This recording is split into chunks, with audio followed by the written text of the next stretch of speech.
come in the room. Come on in the room. It's good to see you. It's good to be seen. It's good to see y'all. We are back tonight, this Monday night, to talk the brand new season of Married at First Sight. Married at First Sight, season 20. Come on in the room because I have things to say. I know my good sis Tyra over at Struggle Reviews has things to say, and we're going to get into it. So come in the room, speak, talk to us, because we talk back. Also, I want to know from you, which couple do y'all see making it? Do you see any of these couples making it? How about that? Just yes or no. Do we see any of the Married at First Sight season 20 couples making it? Yes or no? Drop it in the chat. But Tyra, happy Monday. How are you today? And are you ready to get into all the things Married at First Sight? Hey, friend.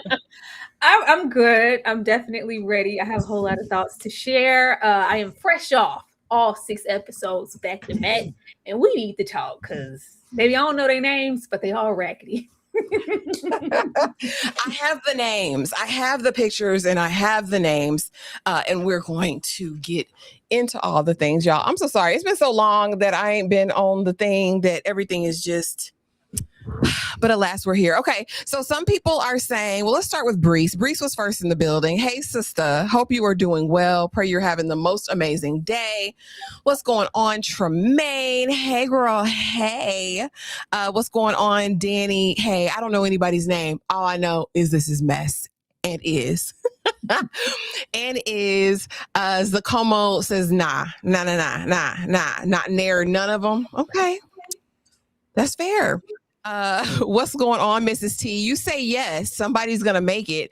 I want to know who you think is going to make it. As we're going through these slides, because we're going couple by couple, I need to know from y'all on every couple, yes or no. Yes, they're making it. No, this is going to crash and burn badly.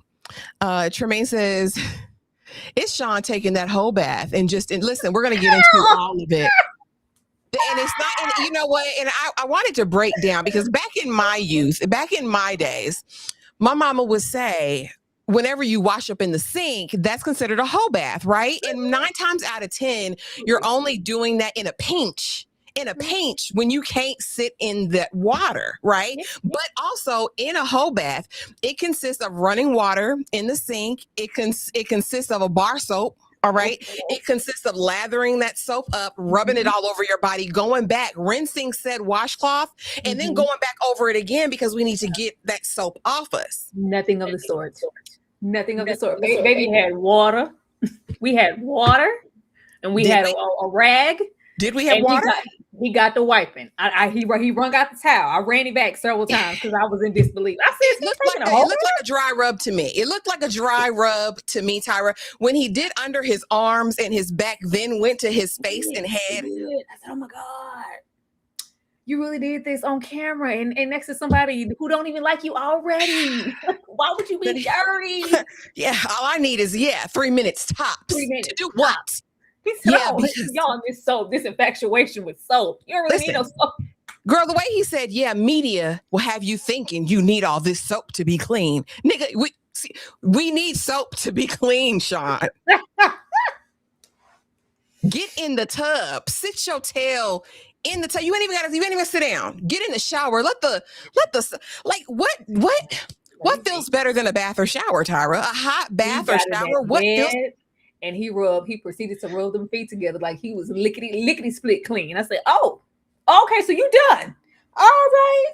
The way he would have been on the couch, because a little dirty, if you don't get out of here, they said, imagine what his balls smelled like. Imagine what his We didn't go down there. We didn't go down there. Oh, he didn't touch below the belt. In my mind, back in my day, a whole bath meant you use soap and water in the sink and reach the important parts that I can't get in that shower, but I'm going to hit this face first. Hit these pits, top, front to back, top. Do one more time for my pleasure, and then going out the door. You ain't even get to the balls, sir. Top to bottom. I said, I don't know who raised. Listen, the people in the comments said, I don't know who raised him. They said, who raised him, and who has he been with prior to this? Because the way she looked at him and said, and you get all your parts. She said, well, the nice thing is I won't have to compete for the bathroom because you don't take baths like I can't. But we're we're gonna get it. It wasn't even a bird bath. Unless you're talking about a literal bird, like a literal bird, right? Who just, and they just have their little thing of water that they twirl around in. It was very. I don't know. It was why would you wipe his back in it? Why the back? Your back was that your back. Your upper back was. We need to hit that spot. Oh, okay. That was important. Nevertheless, y'all, we're going to get into it. What I want to know, though, first, where we start out every single time, Tyra, and you've watched a couple seasons now. We have a couple seasons together under our belt. I want to know from you, in the couple of seasons that we've watched and covered, how is this ranking so far as of these first 6 episodes? The drop schedule is weird. I was like, so 1, 2, 3, 4, 5, 6, 7. Okay, I mean, if this is how you want to release the episodes, fine. Peacock is different. I think the ones that we watched before, they were over on Lifetime. As a whole, the way that they talked hot mess, like, okay, we're about to elevate. We're about to bring in some new coaches, fresh meat to give a whole different perspective and outlook on these couples. Because I think this is my 3rd season at this point, and I'm like, well, it seems like to me, these folks are going out of their way to match people up with other folks that they know they don't need to be matched up with. So if we're going to come here and tell me and lie to me and say we're doing something different and we're going to be really meticulous about these, it's going to be nothing of the sort like those old coaches and whatnot. Same thing, even worse. So you guys are strategically going out of your way to match these folks up who don't belong. This is a humiliation ritual. I don't know where the buck stops. I don't know where the check gets cashed at, but for several people here, you are here to be humbled or be humiliated. Why?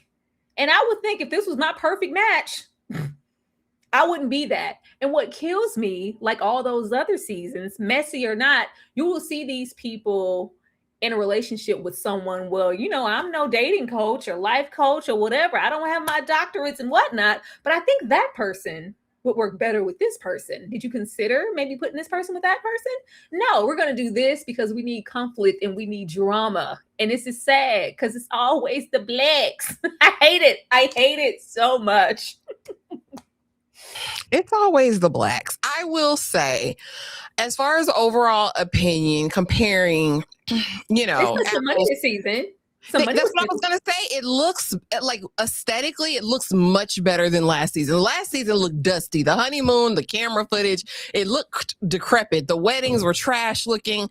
This, I said, okay, they've spent a little bit of coin. They've invested some more. We do have new experts. And going into it, I was kind of excited. Paul, Brunson, our new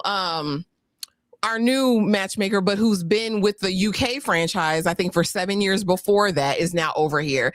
And he's been very vocal on the Instagram and saying, I'm going to love this season. He thinks I'm going to love it.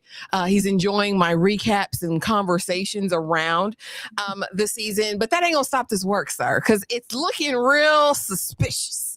I'm looking at these couples and as stuff is starting to come out, I'm really side-eyeing. And we understand this is reality TV. Production does have a hand in these things. Mm-hmm. But yeah, overall, much better than last season. Does it compare to our cheaters in Chicago and the Cankle King of Chicago? Not yet. But we could be quickly approaching the way things are looking. But overall, it's fine. I'm not mad at it. I'm not mad at this pacing. I do miss Lifetime because we knew we were going to be able to really build community around it. We have about 2.5, 3 months worth of lives and discussions to have when it was on Lifetime. But this is fine. It looks better. They're spending the coin, and we'll just see, right? We'll see. We're still very early, but we're gonna go couple by couple, and we're gonna talk about these people because Lord, there's stuff to talk about, and I want to get over here with Devin and Caitlin. So, and black cats and golden retrievers, okay? Because I just learned what a black cat was. I said, oh, okay, Yeah, you should have been here on the show because we meet Devin very early on, raised by a single mother. He's a professional, what is it, rugby or lacrosse player, something like that. And at first impression, I didn't know. I was like, he's a professional athlete, and we know what can come with that sometime. But honestly, I stand Devin at this point. After watching the first episode, I was like, I kind of like him. It seems like he's open to the process. He really wants a relationship. He really wants stability. And then we meet Courtney, who says that she's been in every toxic relationship imaginable, right? From the person who, you know, couldn't stand her, hated her stinking guts, to the person who was cheating, to all of those things. And she was ready to settle down and find a safe place. And so I'm thinking with this match, maybe the experts got it right until we get down the road, because 4 days in, Tyra, Caitlyn don't want to be bothered. But before that, poor Devin has to go through the ringer with Caitlyn's daddy, who refused to walk her down the aisle, but after said, listen, you know, I didn't agree with this. I wasn't for it, but Devin, you seem like a good dude. Shake my hand, son. And I thought, you know what, maybe since Devin doesn't have a father, maybe Caitlyn's dad can, you know, by proxy step in and heal some of those father wounds.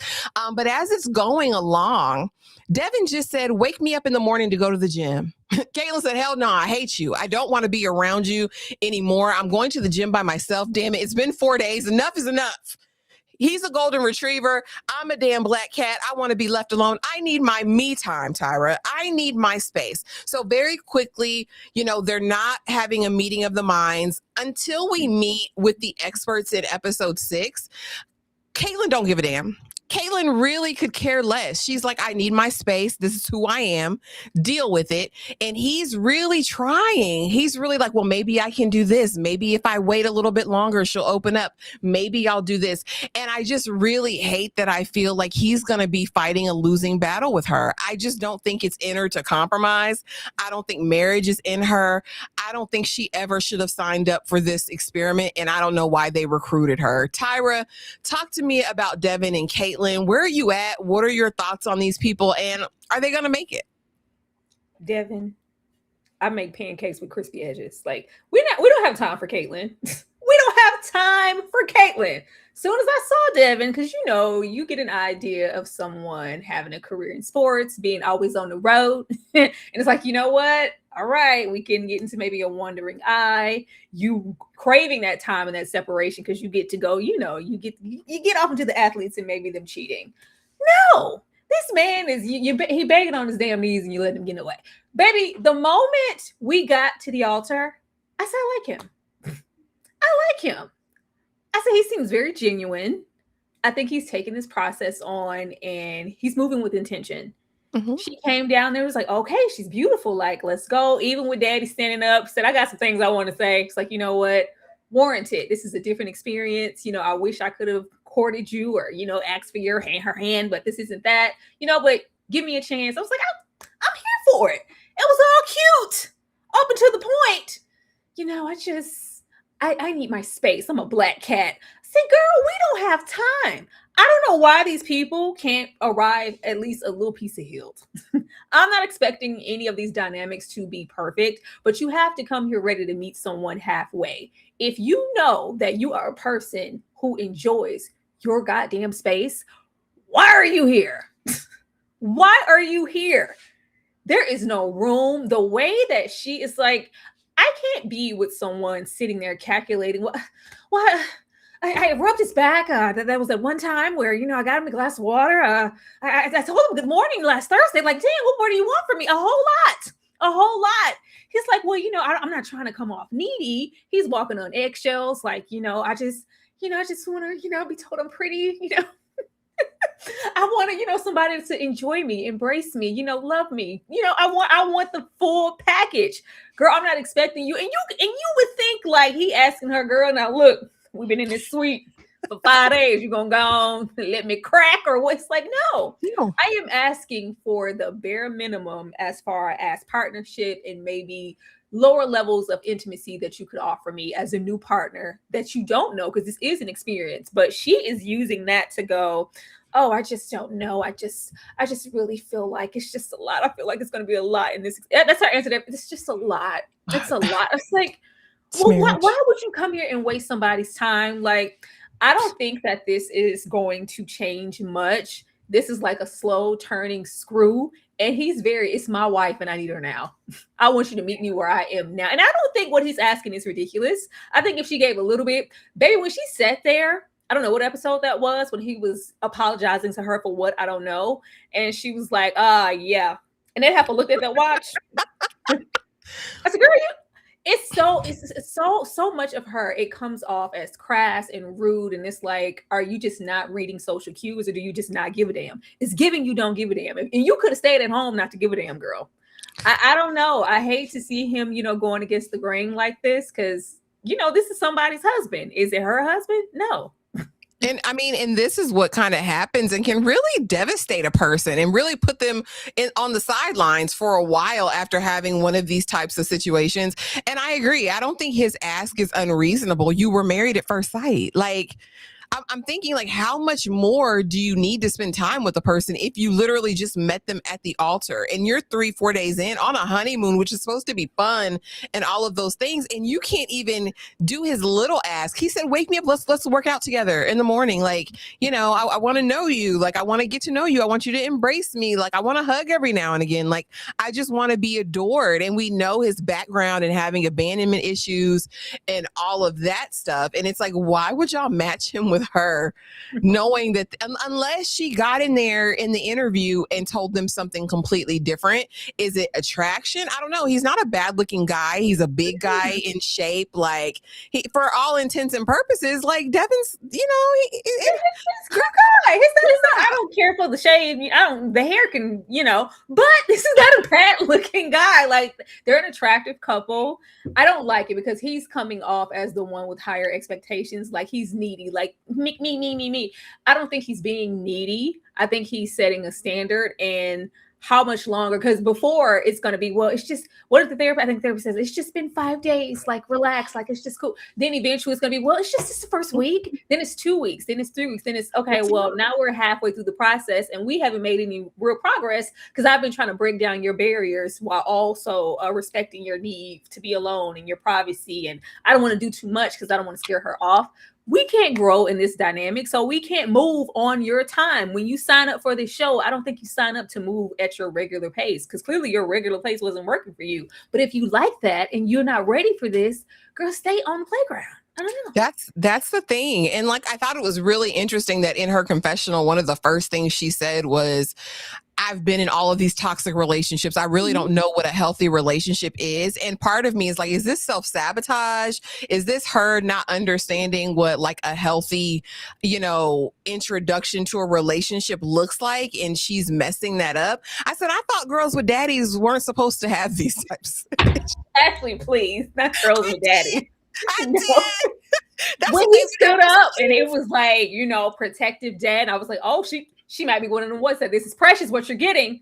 Like, once you get, like, treat her well. So once it happened and she's here, but when we first have like moments outside of that, and it's like, me and my dad, like, we don't even get along as much. Like, we're both really stubborn and we have like the same type of personality, but we love each other. And then she goes like, oh, I was in this relationship with this guy and they were all awful and this, and there was another guy who was just as awful, but he like left me the hell alone. And that was like the best, that I like. And I was like, what? I said, oh, it's after she said that it was just the best because I was left alone. Then be alone. I don't know what you want. I don't either. Okay, Desert Queen, this is interesting. Let's talk about it. He was smothering her to me. Everyone else is peeping that they are the most physically affectionate couple. Are they? Are they? I would say they're Adam and Marissa, but I mean, Adam and Marissa, they're in Cooter Town day and night. But I mean, and I think that that's a thing, right? Like, I think that if you are a person who is not big on affection or like your space, and that's perfectly fine to be, don't come on this experiment. Don't come on this show where you meet your person raw, right? Not knowing them at all, because you'd have no clue what you're stepping into. Like, I think in this process, you have to come into it with the most open mind. Like the most open mind possible. I don't see him as smothering. I see him as asking for what he wants. I don't think it's unreasonable. I don't know how we can consider what he's doing smothering if I think a little bit will go a long way for him. Like if it was just like, well, I know that like your love languages are, maybe I think he was like physical, things like that. Like he likes, so it's like, well, I'm not ready to do this, but just even if it's like I want my personal space when I go to the gym, when I wake up before I go to the gym, hey babe, I'm going to the gym. Like I'll see you in a little bit. Just want to like he needs like those, like she's like, oh, he needs constant reassurance. Like I don't I don't think it's that. I think it's like if you say like, oh, okay, because I think it's we can't move on her time because we still have to get to know each other. I can't get to know you if you're off and alone all the time. So if we're just making time, hey, and I think they did that at the point of moving in, like, so I'm going to respect that. So like, what does it look like for you if, you're at work? She's like, oh, what are you going to, you're like off, at this point, off season, you're going to be sitting around pining away, waiting for me to get off work. He's like, well, no, I have my own identity, my own life. That's like, whoosh, okay, because I was worried about you. I was like, girl. And it's like, well, no, I'm just saying that if and when, you get off of work or your day or whatever, can we make sure that we're making time for us? And she's like, oh, well, yeah, of course, say less. Like, no. That's not what it's giving. And if I have to remind you that, I exist, I am going to want to talk to you and be with you at some point in the day. And she's like, well, between work and the commute there, the commute back, me and my cubicle, going to the gym, that should be enough alone time for me to be able to tolerate you and your needs. Like, it's not inviting, it's dry. And I get it. This is a hard process for anybody. And I think it's hard to say what you would do unless you were in the situation. But I just don't like her. I don't like her. It's already done. And then when she was commiserating with damn Courtney, I said, I don't like either one of you hoes. Like, I don't like them. She's like, my good opinion, once it's lost of you, baby, it's gone. I ain't got nothing for Caitlin at this point. But drop it in the chat. Caitlin and Devin, can they make it? Will they make it? Are they gonna, go the distance? Let us know in the chat. Easing on the road to Adam and damn Marissa. And it's jet skis and cooter, Tyra. That's all it is. Jet skis and cooter. And maybe he'll give you Beethoven's Fifth. You know what I mean? Maybe he'll cut a flick on the piano. When we were at the mixer with the dudes the first time and he sat down and proceeded to play a concert of 3 or 4 songs, Mozart, Beethoven. Like, let me put my hands in the fire. Let me, because I'm just that talented. Like even the dudes were like, bruh, that's like, what is you doing? And so we meet him and he is like the archetype of just like full of himself, right? Because he says he's got the money, he's got the lake house, he's got the jet skis, Tyra. Listen, I'm a classically trained pianist. I can have any of these hoes that I want. But Adam was interesting because up until this point, he was dating someone and had somebody at his lake house a week before he got chosen for the experiment. And Paul had to pull him to the side and make him call that lady because you've been on 5 dates with her. She was at your house last week and you're getting married to a stranger. That's how I knew Adam was playing. And that's how the experts knew Adam was playing. As far as Marissa feels to me that like I've been to like always the bridesmaid, never the bride. I've been to 7 weddings this year and I have not been married. I'm ready for this in my life. She's a party girl. She want to drink on the weekend and do whatever she might want to do. We meet at the altar. I know you. And they try to clean it up and say it was at a club. They had an interest in one another, exchanged numbers, but it didn't go anywhere. So now on the honeymoon, they're busting out of every draw leg. He says, look at my body. Look at my physique. I've trained for this. Sex, am I afraid of it? No, it's calling my name. I'm good at it. This is what I want. And immediately he's like, she sends him fireballs. She's taking shots before the big day. Come to find out, Adam doesn't drink and he's judging because she's a drinker. Oh God, fellas, what am I going to do with that? There is attraction there. She says, oh my God, Adam, you like an Abercrombie model. You're so hot. You're so hot. You're so hot. Why, thank you, Marissa. And as long as you tell me I'm hot, we can stay in this good place. Here's my thing. Marissa is coming to this with no expectations. I think she attempts one time to have a serious conversation with him about what the future looks like and where they'll live and things like that. He brutally rebuffed that and was basically like, you like when I touch you like that? Let me feed you the steak with my fingers. Like, he's so unserious to me. Like, he's so full of himself. He's so pompous. He is so everything that is just wrong with America. And Marissa, as long as she acquiesces and bends and worships him, this will be a match made in heaven. But at what point do we really get to know Marissa? Because I don't know this heifer. I don't know her, Tyra. Talk to me about Adam and Marissa. And is she going to change everything about herself to keep him or to be with him? Girl, this is an axe murderer. How dare you take me that goddamn fast on that jet ski? So I'm an inexperienced jet skier. You are, yeah, babe, you did good. Like, if you felt one of my tests, I would have to kick. Boy, he is weird. I do not care. All of that Mozart. I said, what the hell? The way the bridesmaids were having a key, like, who are you trying to impress? Who is it for? And then he went on, I'm gonna serenade. I'm gonna give you guys one more, and that's it. Like, tip your waitress. I said, who are you here for? How many songs are you gonna play? Weird work. They are, which is why I don't like any of them trying to harbor on, well, which couple, like, who looks are very, very deceiving. They have one of the most shallow dynamics out of all of the couples, even though they're the most affectionate and they seem to be having the best of times. They're not really getting into any depth. They haven't really explored much about each other. It's just like, oh my God, you're so hot, Adam. Like, oh my God, he's a husband. Yeah, did you see him? He's like so hot. Like, he's everything I ever wanted. Like, oh my God. Did you see the jet skis and the lake house where the bodies are buried with the tarp?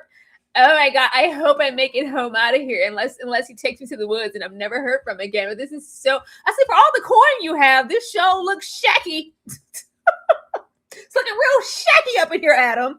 But I was like, yeah, I'm set for life. Got all the money, got the looks. You'd be lucky to have me. Beyond that, what do you have to offer?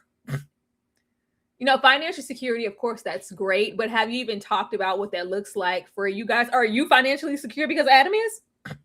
Are you like, what does it look like? What kind of, husband would he be? What kind of father would he be? What kind of provider would he be? What expectations would he have of you besides testing? So what the hell I'm testing your drinks? Okay. International superstar. Beyond making sure that your steak mocktail and hanging on to the back of your ass on a jet ski, what else do you want? It's very cute right now, but I think a shoe is going to drop with Adam. And she's like, I don't know, like, he was so hot before. I don't know who this is. Like, if we get beyond him being hot and who he is as a person and who you are, do you guys really have anything in common? Up on that first encounter, I'm sure you guys were so hot, but you decided not to explore anything beyond that. And y'all didn't go on any dates. Why? Because he was just as hot. You were just as hot. So what happened? Something happened to where things didn't click then. But they are pretending like if what they're saying, that brief first encounter, it gave them validation of, oh, I know you. You know me too. Like y'all didn't exchange much. Y'all didn't date. Like you just met each other in a bar and thought you guys were hot. But that didn't mean, okay, the moment the doors close, I'm in heat. Relax. That's cute. And it's the fact that the dates are cute, but they don't really just even talk about each other. They're talking, so like, who do you think if you could like kick somebody off the island, who would it be? Like, what are you talking about? Why aren't we talking about us? It's very, very empty. Her fireballs are not going to be enough to get her through when Adam turns into whoever he is after we're off the jet ski. I don't know. Talk about it. That was interesting to me too, because in all of their conversations, there's never been a moment where he's taken a deep interest in who she is, what she wants, the type of person she is, what her character is like, any of those things. He was more interested in Nick and Courtney and Felipe and Tori. Like, you think they're going to make you just call it quits? They should just go home right now. That's not going to work. Yeah, nah, I'm calling it. Sir, why are you so invested in all these other people's business? It's very interesting to me. I don't know. The only way this works if Marissa is someone who builds herself around her partner and she's just ready to acquiesce and whatever you say, babe, and sure, I'm fine as long as we're good and you're hot, then this will be a match made in heaven and they'll make it to the end. But if she has a standard and some type of expectation outside of, well, this is what I like to do, and I don't like to do that, I don't care for that, then it's going to be different because he's very much just on his own timing. I don't even feel like he knows a whole lot about her. He doesn't. He hasn't asked, at least not from what we've seen. Dane, welcome, Dane. Thank you so much for the $5 super chat. Oh, Lord, the reality TV reviews are back. I thought y'all canceled them like Nino Brown. Anyways, hey, ladies. Hey, Dane. Happy Monday. Happy Monday. But yeah, I don't see it for them. Drop it in the chat. Are they going to work? And like you said, I mean, I need my good sis to watch Runaway Bride with Julia Roberts because every man she was with, she changed her eggs. Oh, when I was with old boy, he liked them poached. I got them poached. When I was with old boy, he got them scrambled. I got them scrambled. Baby, what kind of eggs do you like, Marissa? That's what I need you to do. Yeah, trying to bend to his every whim. And I'm just... Marissa just seems happy to be there, and she is, but is that sustainable? And how long does that last? You know, I don't know. They say nay. Nay. 2 thumbs down. Yeah, I'm like I said, if she's willing to bend and be like a Stepford wife for him and be his beard or whatever, because listen, I don't know what's going on with Adam.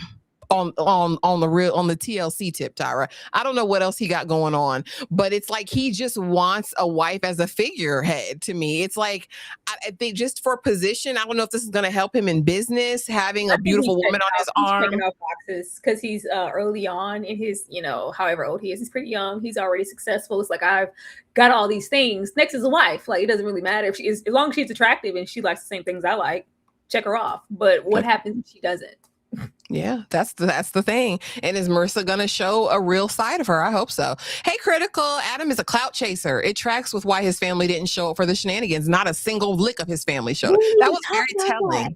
We didn't even talk about, she didn't, it was just like, oh, well, like, she's like, well, they have priorities. And it was just nothing. She said, well, nobody showed up. Okay. Nobody.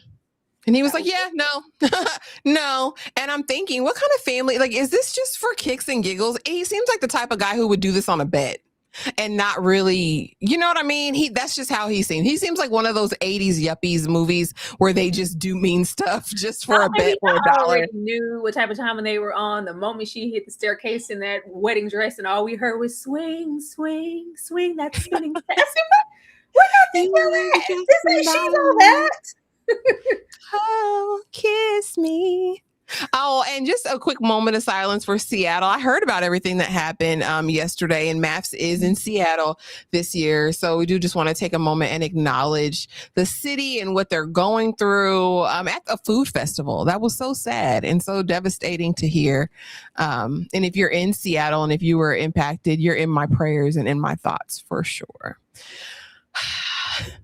The bodybuilder and the reality king, Courtney and Nick. Courtney, even in the damn initial interview, I was like, where were you on January 6th? What happened on January 6th? I don't, but I'm conservative, but not too conservative, right? Because women have a right to choose. My body, my choice. But then on the other side of that, I want a man. I want him, to kind of believe in God, but he can't drag me to church every day. Like I can't deal with it. My biggest fear is that somebody's not going to love me. Meanwhile, we have Nick over here who's done 11 reality TV shows. He's been on The Perfect Match. He's been on The Circle. He's probably applied for 10 more. He graduated from MIT, Ivy League. His focus was on academia all of his life, but now he feels like he missed out on a different part because he says he always had a flair for the dramatic and acting and for all of these things.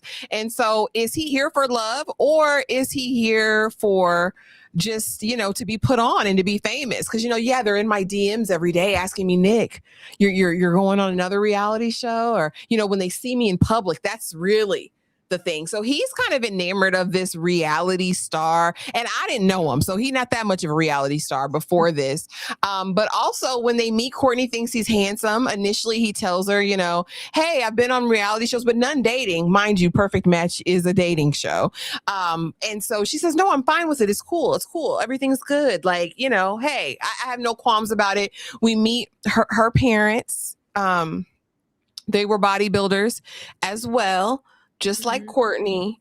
And she says, listen, he's a good looking guy. He's chatting it up with everybody. She talks to his friends. They say, listen, we're at home. We're watching Drag Race. She's like, yeah, me and my family, we're not really into cars. They say, no, the drag queens, the show, because I was matched with the gay guy. He catfished me on the circle and had me thinking he was a girl, but now we're besties and he's here at the wedding. And she says, okay, cool, fine. So now they're getting together. They're connecting or whatever. Mind you, I think she's supposed to be in her early 30s. Yeah, anyway, easing on down the road, we get to the honeymoon. She seems like, she's attracted to him, but now she's got these questions about the reality TV of it all. She is on the vacation wanting him to throw her in the pool because she says he's a wet blanket. He's boring. He's dry. He's dumb as hell. And at this point, she says, listen, I hate his stinking guts. Let me go find Caitlin because she's a black cat just like me. We don't want these men. These men are raggedy. If I could get my hands on Felipe, I might be cooking with something, because the way Courtney wants Felipe should be studied. Ultimately, they do have a conversation, I think, in episode 5 or 6, where she's like, listen, I'm used to somebody with a little more oomph, a little bit more, we're not leaving conversation on the table. I don't have to carry the conversation like Felipe, because with Felipe, it would never be a dry moment. And he says, listen, I'll try harder. She's like, that day we were standing by the pool, I didn't have my phone. You could have just tossed me in the water. I wouldn't have gotten mad. Like, we just need something to live it up. I need some action. I need adventure in the grade wide somewhere, Tyra. And my thing is, Courtney's exhausting to me.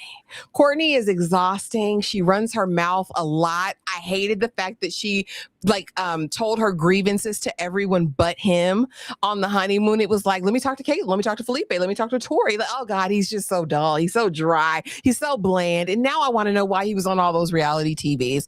They have a conversation in episode 5 or 6, and they seem like they're going to start off on a new foot now that they're moved in together. I hate this couple. I hate this matching. I don't think either of them are there for the right reasons. I don't think Nick ever wants a marriage. I think this is a PR stunt for him. And Courtney needs to work on it. Tyra, what are your thoughts on the bodybuilder and the reality king? Girl, how long I gotta look at them? This is a waste of a slide. This is a waste of a slide. You will never make me side with the reality star. I know that once he hopped on and I've been on this show and this show and this show, our regards were already up naturally. And they knew that. Production, you knew that. Why would you bring him here with this long rap sheet of reality shows, but then just on this show, we're expecting him to be completely genuine about what he's really here for, and it's just marriage, and I want a relationship. Do I want it to be in front of the cameras? Of course not. No, I would love for it to be natural, but I thought that this would be the best process for me to find my wife. Sir, please. Now, Courtney's a strange bird. Mighty Mouse is on one. She is weird. I said, girl, first of all, pipe down. She said, would you look at this? I said, I'm like, oh, we're looking at it. I'm looking at it, and it's, I thought at first that they would meet somewhere in the middle, but the further and further we go, and it's just like, if I feel like you're boring, you're not interesting, you're a wet blanket, I'm going to tell you. When he outwardly asked her, what's wrong? What do you want from me? What do you need? What do you want me to do? I just wanted to die. I was suffocating. I was just like, what are you talking about? I thought he was not on her. And I was like, oh, once you keep hearing her repeated to person after person after person, it was just the mere aspect of him, I guess, thinking about cuddling with her.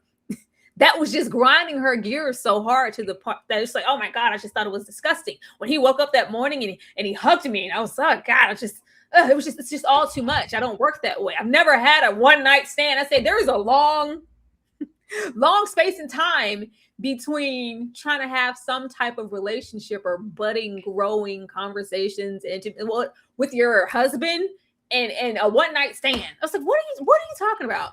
She is strange.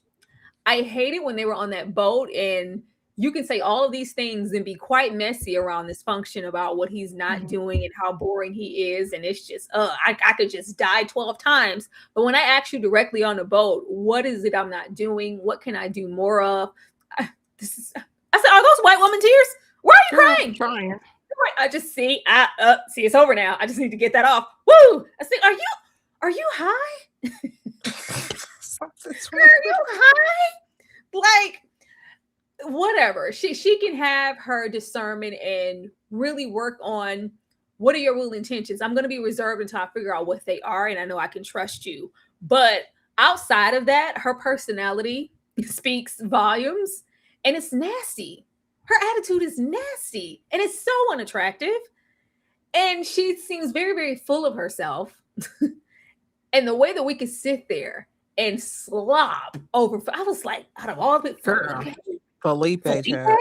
She's like, oh yes, he's just, oh, he's the life of the party. I was like, if I'm listening and I'm watching the both you and Nick, no matter how incompatible you are, you're just you're much of a wet drab blanket as he. Like, the personalities aren't too far fetched. You know, it's not like she's just this budding rambunctious. Like, she doesn't like him. So there's nothing that he could do that could make this process any better. She didn't like him from the moment he said, oh, I was on this show, that show, and that show. Then her guard was up. But instead of just saying that, you're going to say it to everybody else. And it's making you look, you know, it's giving her this nasty edit in this narrative. And I really hate that. And just when you think she's done, any moment that this man is out of her face, she is talking shit every single time. And it's like, well, dang, like, Lord, we don't have to be nasty. You don't have to like him or trust him right off the bat, but we don't have to be nasty, because then he comes out the victor, even if he didn't come here with the right intentions. Because, you know, I was trying to be kind to her, and I gave this my all, and I had no idea she felt that way about me because you have this edit. I don't like this for either of them. I really want them to death this now, because I don't feel like we should have to suffer. Like, the way she sat there and they're lying during the little therapy session, it's just like, yeah, like, touch me now. Whew, like, really touch me. I want you to touch me. You don't want this man to touch you. You really don't want him near you. I don't know. I don't even buy him and all of his home. And she's so attractive. I wanted to get up on that. Did you, Nick? You wanted to get up on that? Really? You didn't want to get up on that. You did not. These people don't belong together. She also, and I don't like that, because someone with her body type, they always have like get pinned down with this masculine narrative, like, oh, she presents very like she's competitive. Mm-hmm. And I'm like, this is supposed to be your partner. This isn't a sparring buddy. You're not at the gym. Like, relax. It's just very, very off-putting, and they're both like very, very unsufferable. But her more so, because at least Nick is acting very, very well. Yeah. He's PR trained. Absolutely. He said, I'm going into this to be the victor. Again, I don't think this has ever been about love or marriage for him. This is definitely a stunt just to get a wider net as far as followers and whatever. And honestly, people are going to be on his side, like you said, because of just how nasty she has been up to this point behind his back. And you know, people like this, it only gets worse. And the more frustrated she gets, the more in denial she gets, the nastier she'll get, and it'll be directed to him ultimately at some point throughout the show. He's slow. He doesn't even know how to work an espresso machine. Like, oh my gosh, she's just so dumb. He's useless. Oh my God. Yeah. It's really crazy. And I saw the comment about her saying that she was going to self-delete multiple times. I don't play around like that. I believe people when they say things, even in jest, like that. And so I would be watching her. I don't know what her deal is. Again, in that first initial meeting, you know, I'm so afraid of being alone that someone's not going to find the value and the worth in me. And then to see her act this way with someone else is crazy, knowing those are her broken places. I think that's very telling. Like, what are we missing? Like, what is like this rambunctious? Because it's very like gym, you know, bodybuild business. Like, she's just this ball of personality and warmth, and I'm just so spontaneous and I'm fun, and he's not. I was like, girl, where? It seems like if there's any type of communication or they're talking about something, it all leads back to her physicality.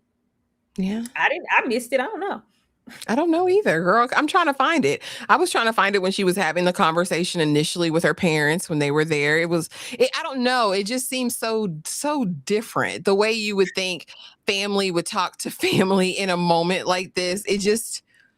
And again, they could be an edit because she knows she's on TV in those moments, but then for her to act the ass in the other moments, it really doesn't make sense. But drop it in the chat, y'all. Courtney and Nick, are they going? Are they going all the way? Do you see it for this couple?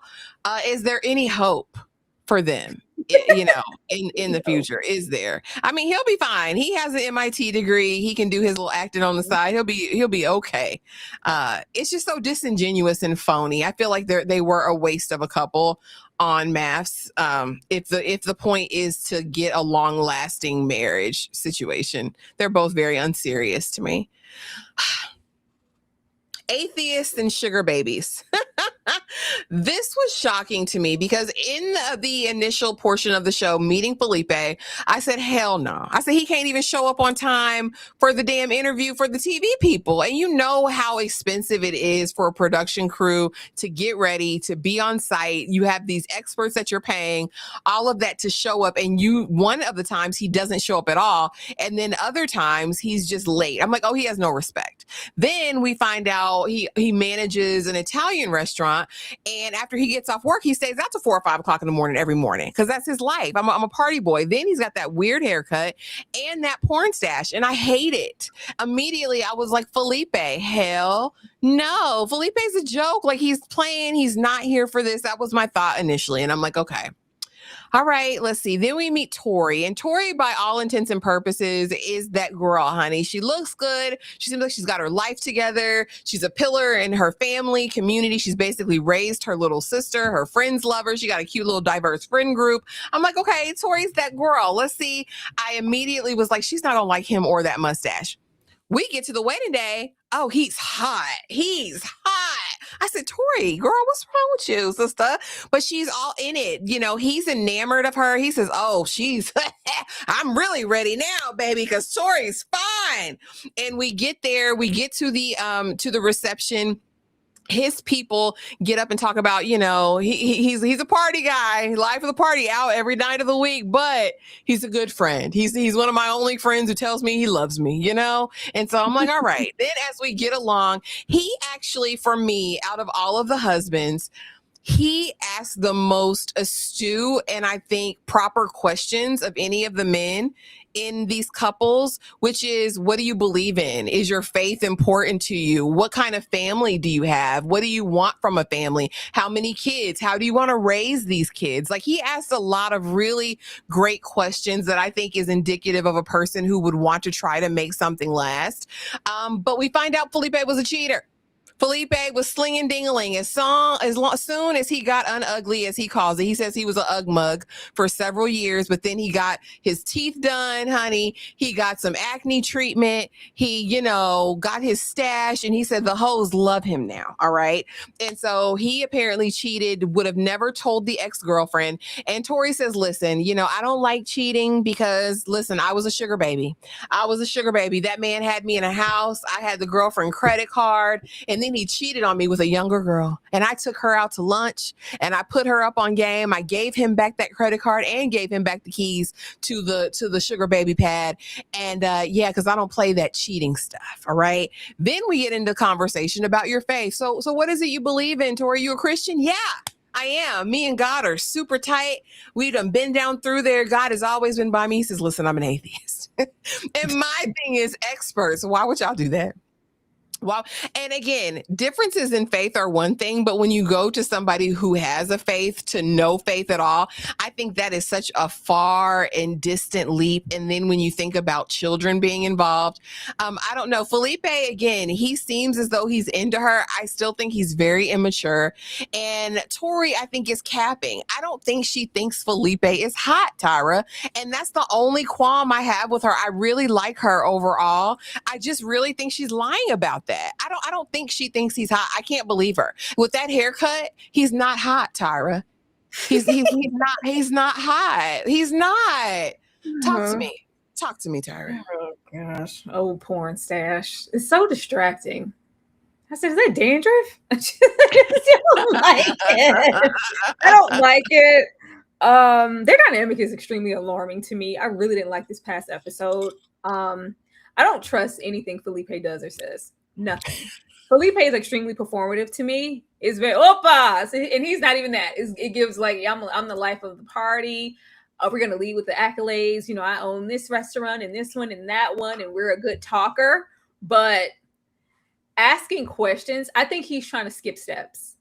I think he's trying to just speed the process along because I'm Felipe and I'm a good time. I'm a party guy. I have sex on the regular. So what we doing? It's very that. It's like, let me romance. It's like, I'm like, why are you going so fast? Like, I'm like, you're love bombing a bit. Felipe, like, chill. And you're so Tori, beautiful. Oh, you're just so, you're so gorgeous. Oh. I mean, this is, it's cool, but it's like, I think it's something like off about it. So when we have her have that staunch, I don't know if she was talking to him or it was a voiceover, but it was like, yeah, I think we should wait on the sex. Sex is really important to me. I don't think we're ready to, make those kind of steps. But Felipe's nice. And then we cut to them having sex. And it was like it was an expectation. And it's like, I don't want to, but I am because of maybe what Felipe can provide and what this could turn into. Because for them to immediately step into the sex and she walks out and I need to be alone and I need to process. And I don't think that's something that I wanted to do. But I feel like she felt like there was an expectation because life with Felipe could look good. But it's like, how many times are you going to do that? Because don't let anybody rush you or have you have any experiences that you want. I was like, damn, it's early. It's pretty early, but once again, if we're you're so beautiful, and we really don't have those things in common. I'm an atheist, but yeah, like taste that wine. That wine tastes good, right? I can make good pasta. Like it's just it's something off about him. Even the way that he showed up, and it's like we found you about. Oh, you're joking me. Like, okay, now I need to get my affairs in order and take this experience seriously. Like my life is going to start here. I would think that if this is what you really wanted, your marriage experience or you trying to aspire to marriage would have started way before you ever got on this show. And when that man stood up, that best man, and gave his speech about who Felipe was, and it was very honest, I said, this ain't nobody's husband. Even the sister, like, girl, you Felipe, you a girl. It's nobody went like, oh, you got a winner. Like it's like, you have some work on your hands because Felipe probably isn't ready for this experience either. Not the Felipe I know, but girl, if you can bear it, you got a winner, I guess. Like if your people can't stand up and speak highly of you as a husband or a potential partner, girl, what are we even doing here? I think he finds her attractive, and if she finds him attractive, actually, she just does, okay? She's lying. She's lying. She just does. But I felt like this exchange of sex is going to just be a real hiccup.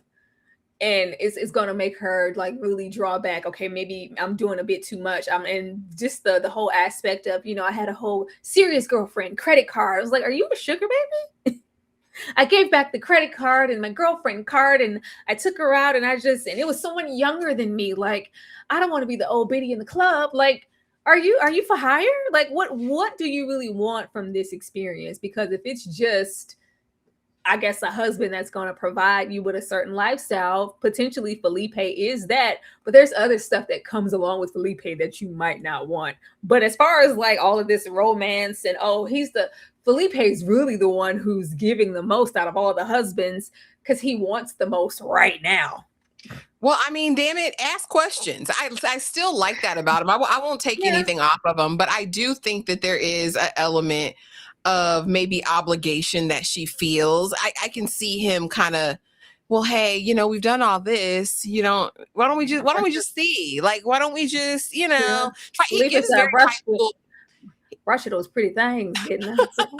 He gives very much high school boy. Like, you know what I mean? Like, hey, we might as well do it. We're not getting no younger. Yeah.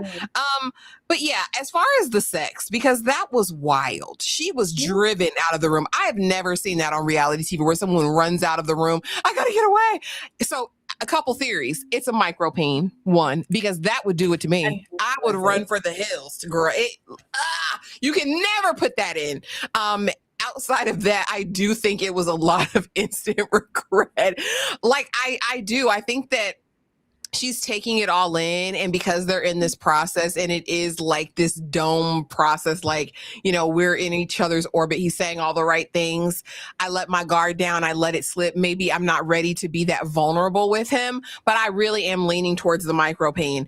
Outside of that, Felipe's mama, girl, there's something amuck. And I'm ready to see how that's going to play out, because his mama did not look well pleased with any of this situation. I don't know if that's because she knows her son or because she's one of those mothers who's very territorial about her son. The only other thing about him that gave me pause. Yeah. You can tell by his behavior. Felipe said, "I'm the prize, and you hoes better show up as such." Because I just got fine later in life. I got myself together. Y'all better come correct. This too could be yours for the low price. And okay, all right, Felipe. Felipe is quite full of himself, and Mama is not helping. Mm-hmm. TP, thank you for the $10 super chat. Why do I have Jules on Ashley's channel but not Tyra's? Because I didn't activate that, because I don't want no Jules, TP. She don't want the pennies. No. She wants the money that folds, not the one that jinglings. What she said? I have been on YouTube for quite some time now, and then if there's an option, we're always going to go for the lesser option. I just rather not put it there at all. TP coming back on the other side with another $10 super chat. Waiting on the black couples. Women went to the altar next to her husband and said, "Where is he? Am I supposed to wait here for him?" Nikki said, am I waiting here for my husband? Because there's no way. There's no way you're him. Oh, we're going to get into it. You know, I saved the best for last. But any other thoughts on Felipe and Tori? Guys, drop it in the chat. Are Felipe and Tori going to are we going to find out if he has a micropene? Like, what are we going to find out? I think it was just too soon. Now, you would think that if it was just mind blowing and she was satisfied, like, who's running off? Like, it wasn't soon, yes, but man, that was some of the best sex I ever had in my life. She's just like, oh, I went against my rule. And it was smaller. It was bad sex. Like, I gotta get out of here. I made that decision too soon. If they talk about this and it's just like it was too soon, I don't mind being intimate, but I just, let's just wait on that. I feel like I gave up something a little too early. But if she's turned off and she starts to reject all things Felipe, it was bad sex. It was small. And it's like, oh God, is she gonna run for the hills? Now, and I'm just saying, I can think about like the times that, when I was engaging in the bedroom magic, and there's been a couple times I cried, Tyra. A couple times from pure bliss and just amazement and shock and awe, because a time was had. And then there was one time that I cried after, and that was centered around regret. It was centered around. Did you get up and leave the bedroom though? No. She left. Because it wasn't that the sex was bad for me in my situation. It was the fact that I was on another abstinence journey, and I shouldn't have, but it was big, and it was, it was.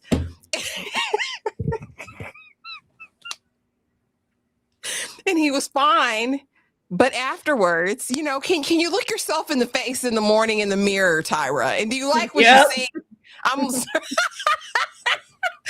But have you ever cried? Have you ever had a moment of regret after and cried? Because like I said, the majority of my tears during sex has always been, but that one time I did cry. And not because it was bad, but just because, damn, Ashley. I've never cried unless it was just mind blowing. I didn't cry out of regret. I was like, oh my God. Like, okay. I can't believe it's real. It's just awesome. Incredible. It was great. Like, oh my God. Damn. I didn't even know you was gonna come. Like, oh my God. I didn't know you were like, I just didn't know that it was gonna be that impactful. Can we do it again?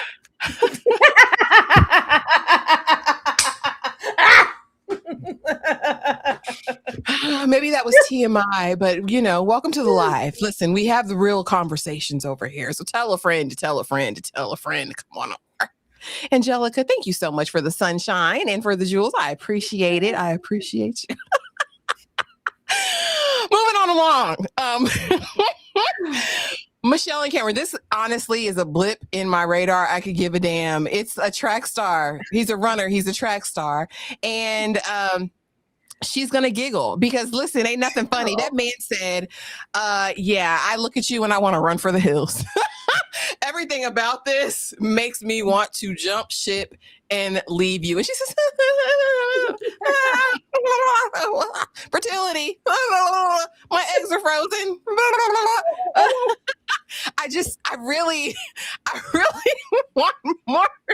I really want more from Michelle. I'm like, girl, you have so, and here's the thing, and I don't want to offend anybody because I don't know who's in the audience, but there in the past, I think 3 or 4 reality shows where we have had Asian representation, there has been such a clamor about proximity to whiteness on their behalf and this like need and desire to be close to the whites. And I struggle with it. So Michelle goes into this, a family who's made their way in America. They've built it, from the ground up, successful in her own right, has a brother that she's very close to, but she had fibroids younger. A lot of women have fibroids. She decided to have, I believe, her eggs frozen very early, because she was scared that she was getting to the age where, she wouldn't be able, to have viable options in fertility.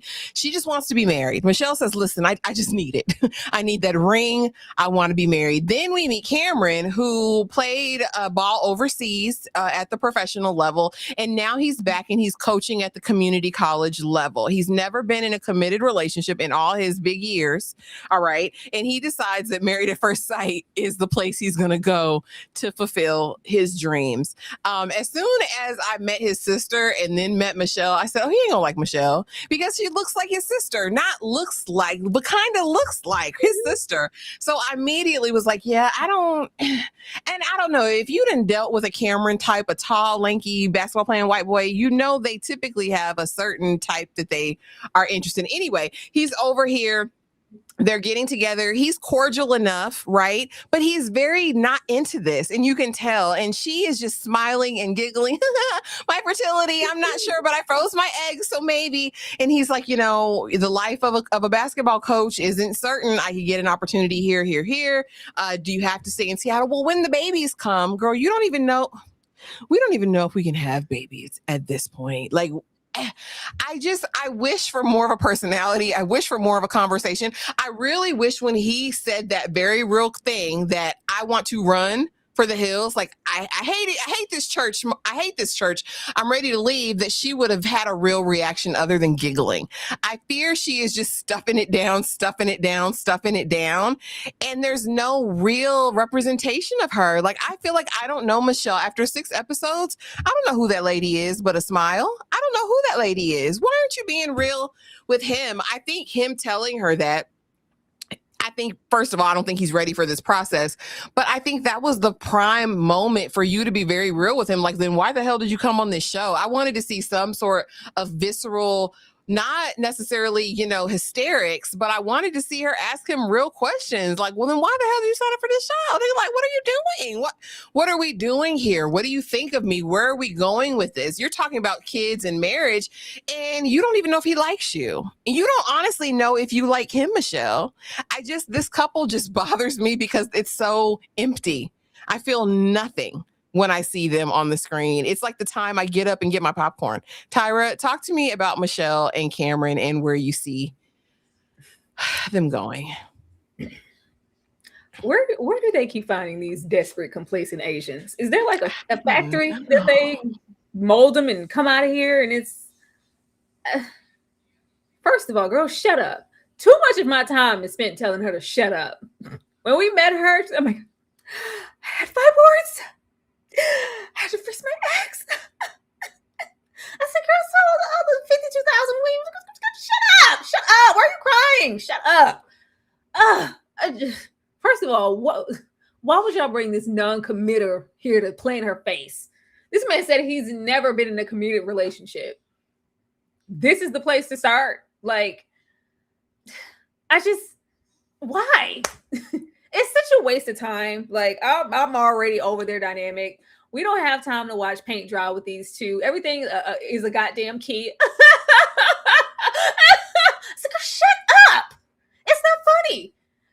Yeah, you, all of you, all of this. Ooh, did you say kids? Huh? Ooh, I just want to run. I want to bolt for the door. It's the girl, what?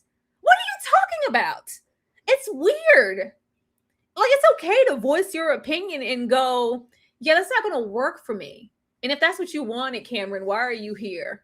If you're that scared, she's just talking about, and it's like, whoa, just marriage and children and forever and, communal properties and, it's all very over. What are you talking about? Do you know where you are, you idiot? Like, I don't have time for this lanky man playing in her face. And she's just here complacent because as long as I'm married and somebody, anybody can give me a baby. Girl, what? What more for yourself? Like, girl, stand up. And it's just like, yeah, we're getting closer. Old buddy, old pal. We shared a peck. You're growing on me. Soon as you, voice your desires and your aspirations in marriage, I clench up and I get like, what? How is this supposed to go anywhere if he can't even fathom the idea of marriage, let alone some children? It's like, well, she's like, it's just temporary. Once I'll grow on you, real soon, and then we can have babies. Because I froze those. So the eggs are just right there whenever we can get to them. But I don't want to be 45, having my first kid. Yeah, I don't know if that's going to work for me. I don't know if I want children. Like, it's just all a bit much for me, Michelle. Oh, it's like, oh my God, are you all right? I said, she okay? It's just void. There's nothing here. There's nothing between them. They lack in chemistry. They don't align in any way. And when she sat there and cried on that therapy, I just know all these guys and this dating, they're just always unavailable. And I just really want someone to hear from me and the things that I want in marriage and babies and kids. I want to progress in my life. And you put her with a basketball playing non-committer. Yeah. Like, this isn't going anywhere. Like, I don't know what he's expecting to get out of this experience, but you weren't just going to come here and magically be ready for marriage and commitment. I don't know. Never.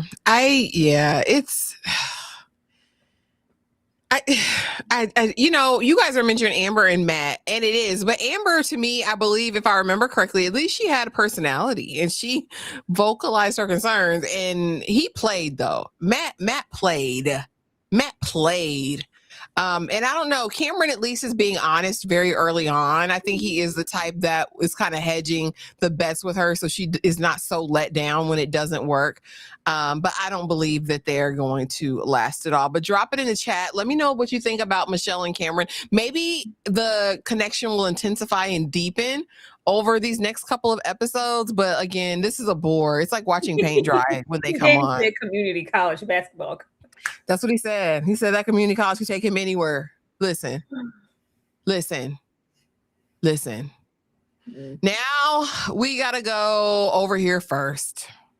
Because before we get into BelleJolie and Mecca, I need to talk about his damn daddy, because I've been restraining myself from last week. I ain't do no short on Logic. I ain't do no reel. I ain't do no TikTok on Logic because I wanted to leave it all on the floor. I wanted to leave blood on the dance floor. But first, we're going to watch a video, right? Because I want you to really understand and know who Logic is, the principal, right? The principal of a school somebody's kids went to or go to. I don't know if he's actively a principal, but I need y'all to see this. So yeah, we're gonna play it. Bro, this is my high school principal.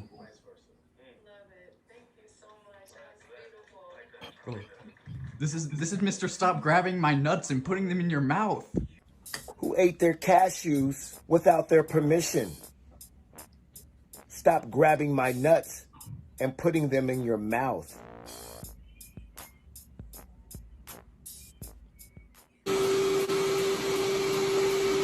What did Logic say to the shop vac that was helping him remove all the water that was flooding his basement?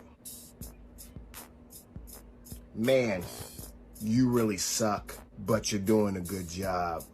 You're way better than a leaf blower. It's so impressive how you suck and swallow.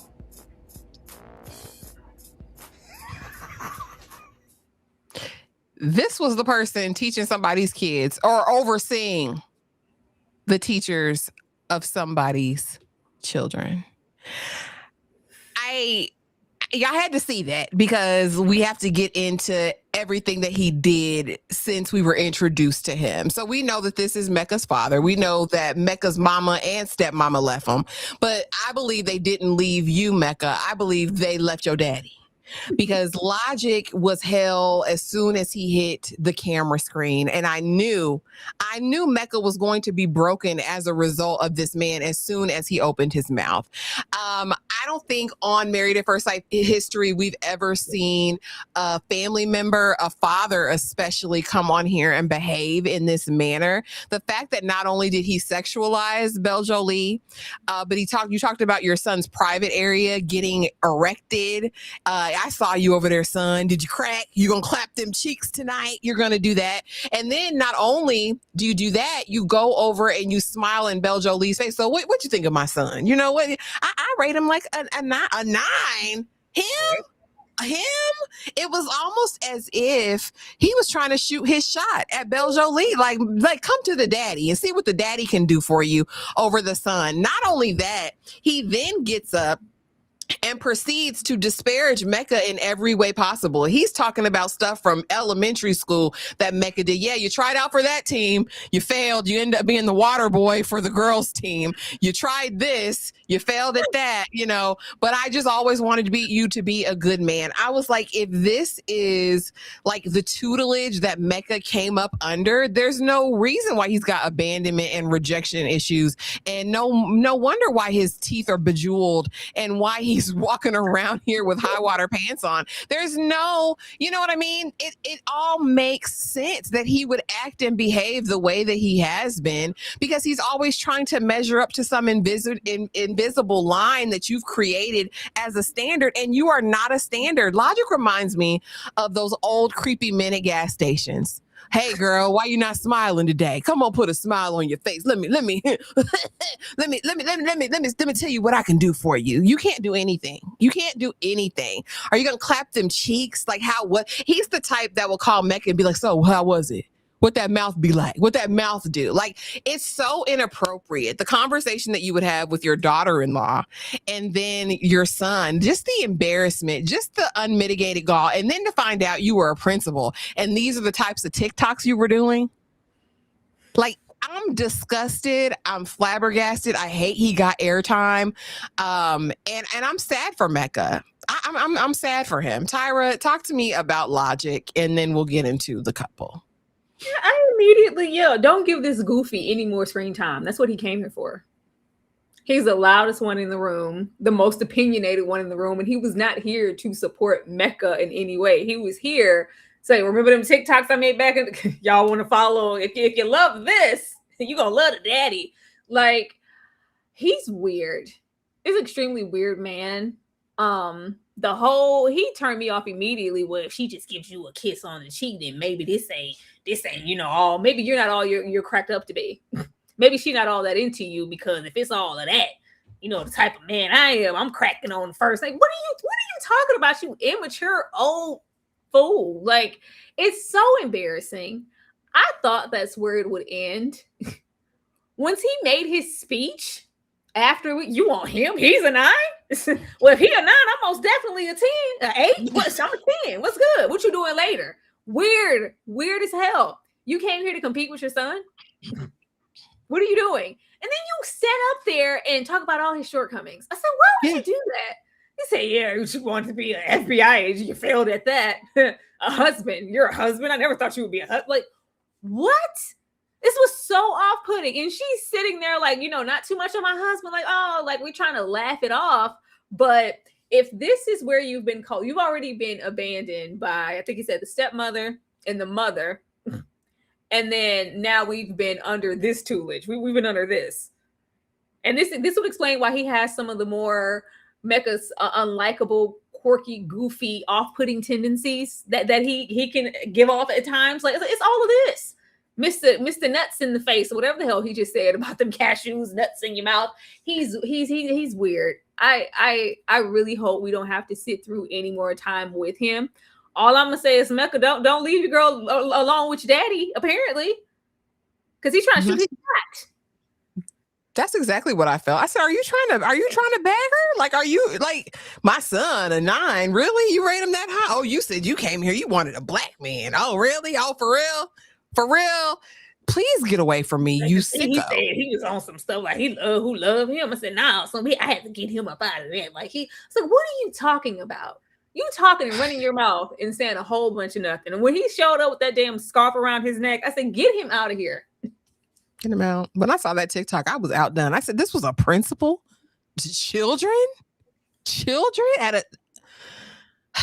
But now we get to BelleJolie and Mecca. And 150% Tyra and boundaries, because there's no way this Negro got up on here and told this black woman, yeah, you're more into me than I'm into you. I think you're about 150% attracted to me, and I'm only about 80% attracted. Then said, oh, no, maybe, let's go down. You're 100% attracted to me, and I'm about 60% attracted to you. What the hell, Mecca? And then I had to look back at his daddy and be like, okay, this is why Mecca is the way we is. But Mecca works in sanitation, honey. BelleJolie is a singer, songwriter, actress, director, dancer. She does all the things, trying to get a coin. But she came into this very much with an open mind, saying, I'm in the building phase of my life. I work 10 jobs. I want somebody who's on their grind as well and building. He doesn't have to come perfect as long as he's working towards something, building to something. Mecca says he models, he does the sanitation thing, he does some other stuff. And so I'm thinking, okay, on paper, and they look very complementary to each other. Some people say they look very much alike, like almost brother and sister. He said that out of his mouth. I want someone who looks like me. I know, but what's scary to me is when we find out that her mama Violent had a one-night stand and made her, and she ain't seen her alleged daddy. It made me question things. Because I said, could they be kin? I don't know. But again, they meet. She's instantly seemingly attracted to him. Mecca has just always seemed very much enamored of himself. He didn't really seem impressed or not impressed. I thought what was really interesting is at the reception, they were nowhere near each other. Like his dad monopolized all the time with BelleJolie. It was like normally you see the couple sitting together at the table while everyone's doing everything. They were all spread apart. He's talking to his friend. Do you think she liked me? What do you think? Should I try to get some tonight? She didn't kiss me. She kissed me on the cheek. She didn't kiss me on the mouth. And of course the dad, she ain't kissed your son. Yeah, I told him to ask. That's why you didn't kiss him. No, these are my boundaries. Anyway, we get together. He says, yeah, you look good, BelleJolie. We're getting to know each other. But she says, listen, no kissing. We're not getting down because I have strong boundaries. And I'm like, cool, I respect the boundaries. When we get to the honeymoon, it seemed like BelleJolie's attitude started to shift on that. Like, okay, I'm feeling kind of honey. And immediately I'm kind of thinking at this moment, well, girl, you done set your boundaries. You're going to have to be the one to break those boundaries. Sometimes when you have like a wall up or boundaries and you say, hey, don't cross this line, it's really hard for the other person to make the first move when they know that's your stance. Even when you vocalize and say, hey, you can kiss me, you can hug me, you can do all those things, you might have to initiate it if that was your strong boundary that you set up. And so initially I'm on Mecca's side. I'm like, girl, go on and slide the panties to the side. This is your husband. Go on, see what that tree be like, You never know, because, hey, we're in a beautiful place. Y'all are married. It's legal, whatever. Until Mecca opens his mouth, Tyra, and proceeds to say, yeah, you're way more into me than I am into you, sister. And immediately BelleJolie's, well, that's not going to work because there's no way that I'm going to be more into you than you are to me. And my thing is, somebody was in my comments was like, he didn't say nothing wrong.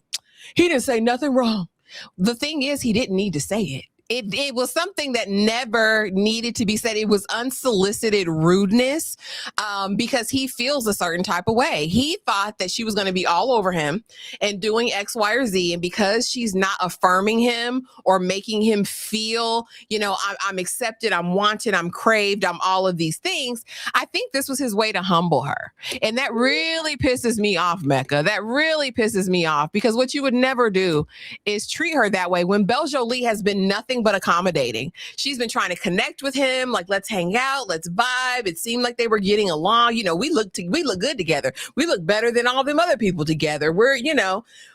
And he comes with that and just ruins it. And then he makes one piece of salmon, Tara. And I said, what is that one piece of salmon gonna do? I said that was you humbling her, and that one piece of salmon was you pissing her off. Tyra, talk to me about BelleJolie and Mecca and what you're thinking of the evolution of this situation. This is the main reason I put humbled. He wanted to humble her. Meeting this man, okay, Mr. Sanitation here. You take pride in your job. Good working blue collar job. Way to go, man. Love that. But this is someone who, once again, is dealing with abandonment issues. And I don't think Papa Mecca has done anything to affirm him as a man or who he is or build up his confidence. Like, he seems like a weird one. So when we get here and he's, I guess, used to a certain admiration from a woman or his partner, because she felt it. I felt like she was projecting. She's like, he's so fine, he's so attractive, like, you're so handsome, blah, blah, blah, blah. It's like, oh, okay, she's telling me what I want to hear, but we ain't even made it down the aisle. So yeah, so as far as tonight goes, what should my expectations be? Like, what are you talking about? Why would you have any expectations of her on the wedding night? Are you weird? She just met you. We get aside from that, even the friends were looking like there's something off about Mecca. something. And it ain't, I saw it in the chat, it ain't that black nail polish. It's not that. If he want to wear his nail polish, that's his business. He wants to be chased. He wants to be affirmed and like, you want me, because he's lacking in self-confidence. And certain men who have been abandoned by a mother, or they have like poor relationships with their mother, they could project that onto other women. He did. Like, I felt like, I was like, okay, anytime I feel like they're making strides, he's like shutting her down and putting her in the friend zone. They get along just fine. They seem to have pretty good chemistry. And it's like, oh, okay, we're maybe budding, going along, building some type of relationship. I said, no, she one of the homies. Like, you cool or whatever. And for them to just be sitting there and she's constantly pouring into him, speaking highly of him, to other people. And the moment that we're alone. So yeah, what would you think about, like, as far as our attraction to, each other? You think, who do you think likes who more? Why? What kind of question is that? And the only reason you would say that is to humble her and let her know you like me way more than I like you. 150 and 80, and we throwing out percentages. Why? He wasn't being affirmed by her in the way that he wanted to. So she's like, okay, I need to humble her. Because she up here, she thinking like, I'm Mecca. First of all, the name Mecca is a choice. We already got that there, but I feel like she's been pouring and leaving breadcrumbs of, well, it's okay. I did set those, boundaries and everything, but now that we're, a few days in, it's okay for you to be a little bit more carefree, be a little bit more affectionate. And, and it's always jokey, like, well, if you're smacking me on the butt, does that mean I can smack you on the butt? I don't know about that. I mean, I guess so. I'm just kidding. No, you're not. You're trying to inch away at her and at her confidence and her pride, because your stuff is messed up, and that's just not cool. I'm glad that she's not feeding into it and she knows who she is, because she said multiple times, I ain't chasing you. I'm not chasing. If that's what it is, and I've made it be known that I am attracted to you, I do want you, I do see you as a potential partner and husband. I feel like we have a lot of commonalities, and whether it's us just having fun and being buddy, or speaking about our broken relationships with our parents. But that's where the buck stops. I'm not going to keep putting the fruit out and you don't want to pick it, honey. Like, no, that's not what this is going to be. It's just he wants things to be like on his terms and his choice to build up something that's lacking in him. And that's not fair to her, because I feel like she's a really good choice. But they literally gave you what you asked for. Now, I hate that Belle, she showed up here all of the anytime they show up here, and I don't need a man with money, and it's not all about Miss Girl. Shut up. Don't stop saying it when y'all get on these shows. Please stop saying like Lord, send me the brokest of the brokest man, and I'm just gonna be happy because he's a man and I don't care about those things. Nobody cares about it until the lights are off. Listen, you better care. We don't have time for that. But outside of that, like he's just weird. I don't know where this is going, but I'm really hoping that it doesn't get nasty and weird. But with Mecca, it just feels like it's just all her, and she's thinking like it's us, like no baby, it's you. And now that he's telling you it's just you want to back off. So I think that's going to give him permission to, well, you didn't like me anyway, like if you wanted me, you would show it. Like, well, what are you going to do to let me know that you want me? Because as far as you're concerned, you said you were 60% and I was 80. Yeah. I think it's like one of those defense mechanisms. Like if I can throw her off first, right? Then I don't have to worry about being rejected. It's like, let me almost set the stage so I'm in control of how this plays out. And I think this is his daddy. I think it's the combination of those women leaving and how he was raised. I think he's doing to her what's been done to him. And I think that's the most unfortunate thing. Because like you said, BelleJolie has only been there to affirm him. She's like, I'm so scared I'm going to make a mistake. I'm going to say the wrong thing. And then you sit there and say the wrong thing. Like what are you doing, Mecca? I think there was an act when he said, like, because that's what I thought at first. Like, okay, so he's so self-conscious about everything that he's overthinking it and messing up. But the way he's sitting there in his little jeweled teeth and this do-rag, and you really let me humble you. Let me give you a little meekness. You're really modest if you really ain't that damn fine. I mean, you like me more, but it's cool. What are you talking about? Who do you think you are? First of all, I don't give a damn. I don't trust nobody with them braids. No, I don't care who comes. I have yet to find somebody trustworthy with them damn braids. The moment he showed up and he had them braids and them high water socks, I said, girl, run. But fine, we want to give him a chance. He's weird work, and she's going to be working to prove that she wants him all the time. And he's not going to be, this is not meet you halfway. This is, I'm the prize and treat me as such because I'm Mecca.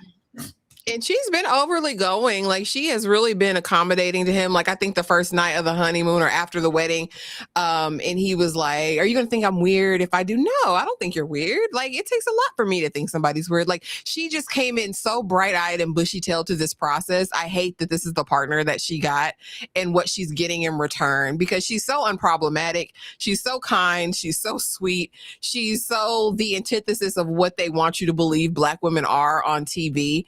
I really hope that he doesn't bring that out of her, because they love giving us that edit. They love giving us that edit in reality TV, and they love giving us raggedy men. And I think Mecca has potential, I think, but he would have to do a lot of healing. He has to get a lot of therapy. He's got to get a lot of freedom. I don't understand why the experts thought he was valid, just mentally, not because he works sanitation or has his side jobs or whatever, but really just on a foundational level, why they thought he would be a good match for anyone. I don't think there's hope there. She just so happened to be someone who's an aspiring artist and singer and a jack of all trades. If she was more financially well off than he was, he wouldn't be interested. This is somebody who calls you big money. Like, he's a weird one. He's a weird one. No. He is. Drop it in the chat, y'all. Are they going to make this work, or is it over? Because Mecca is in the comment sections. He is saying he is not homosexual. All right. He's in the comment section fighting with everybody who has something to say about him. Homosexual? Who said that? Oh, for everybody. Everybody's saying it. Everybody's saying he bi or DL or whatever. He says that is not the case. Listen, we long from the idea of a man who wears nail polish. What was that? Because you gay. That mean you gay? Be who you are for your pride because your nails black. Is that why they're saying he's gay? It's throwing the people off, they said. They don't like the people. The nail polish was the least of my concerns. I want to know how he was going to treat her. But I think a lot of people say it's an instant turn off for them. They didn't like it. They didn't like the jewels in his teeth. And they didn't like her wedding day necklace, Tyra. They did not enjoy. What is that? Somebody made a TikTok about the necklace. I looked at it. I said, choices were made, but if that's her taste and that's what she wants, let her wear that. Listen, with a mama named Violent, she's not going to go for too much. And I was like, oh, I love like a name after a flower. I thought her name was Violet. I said, her name is Violet? No. Violet. Girl, what? Then she had that very like staunch, hair updo. I said, oh my God, it's Miss Trenchable. Get out of here. I think they said their last name is Forrest or something. So it's like Violent Forrest or something like that. I'm like, what in the hell? Anyway, I thought it was really kind of her mama. I did notice that in their reception afterwards, after the dad got up and did his thing, she affirmed him. I thought that was really kind of her mama to get up there because she didn't have to do that. She could have talked about her baby, but saying, you know, we welcome him to the family. We know you're going to be a good man, X, Y, or Z. I thought that was really, really kind. And Mecca said he depressed, child. Anybody got time for nobody walking around trying to be depressed? Ugh. They said the necklace was just so big. Mrs. T said it was just so big. It was just... She said we're going to Zamunda. The hell, this is Zamunda. The only thing that ticked me off about the wedding, honey, was that bayang. Because I said, if y'all don't get some You pump it up, dump that bang. listen, it pissed me off because spray. These are black women. Once we hit the street, the humidity is on attack. Y'all bump that bang before she goes down the aisle. Damn. It irked me so bad. Why don't you iron it out? Like, why? I need to little pump it up. 2 sprays. It's going to be set for the rest of the day. I promise you. And the nighttime. Now we have to get over here. Tyra, because it's whole baths and expectations. Because listen, my good sis Nikki got to that altar and said, "Okay, where is he? Do I wait right here? Is this my light? This is my camera? Okay, is he coming?" And Little Bit was right there. Okay, so here's the thing. What honestly pisses me off every single time is that the experts, no matter what experts they are, at this point, it must be written in by production that, okay, Black woman comes with her expectations. You got to shoot them down. You need to bring her back to reality. Listen, if I make $250,000, $300,000 a year, and I say I want my man to make as much as me or more, why is that in value? You know the small amount of the population that actually makes that amount of money. Are you sure that's a deal breaker? She said, I'll go down to 200. Like, what are you like? This woman is highly educated. She is gainfully employed, independently wealthy at this point. She looks great. She's in shape, immaculate.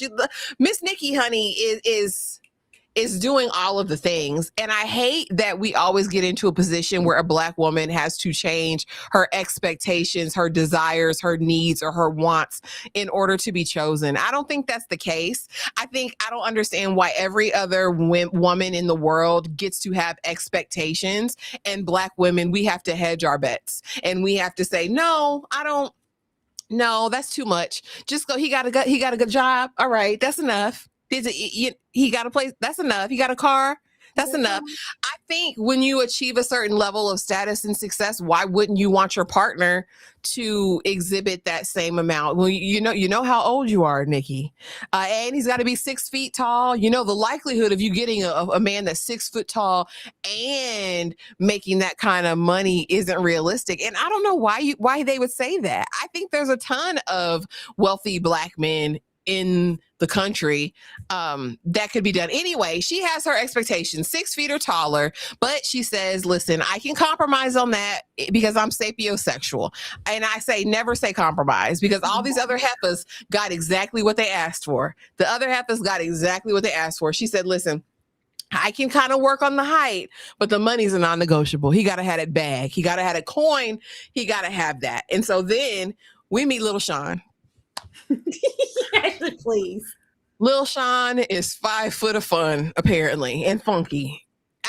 What pisses me off is you wear $1,000 suit and don't believe in soap. Like, sir, please, respectfully, get away from me. But he's a doctor of education. All right. He has dated Miss Black Universe, Miss Black St. Patrick's Day, Miss Black Tennessee, Miss Black, whatever. He had to make that known. He says that he was a late bloomer, lost his virginity at 21, and then didn't have sex again until 28. And at that point, he became totally freaked out.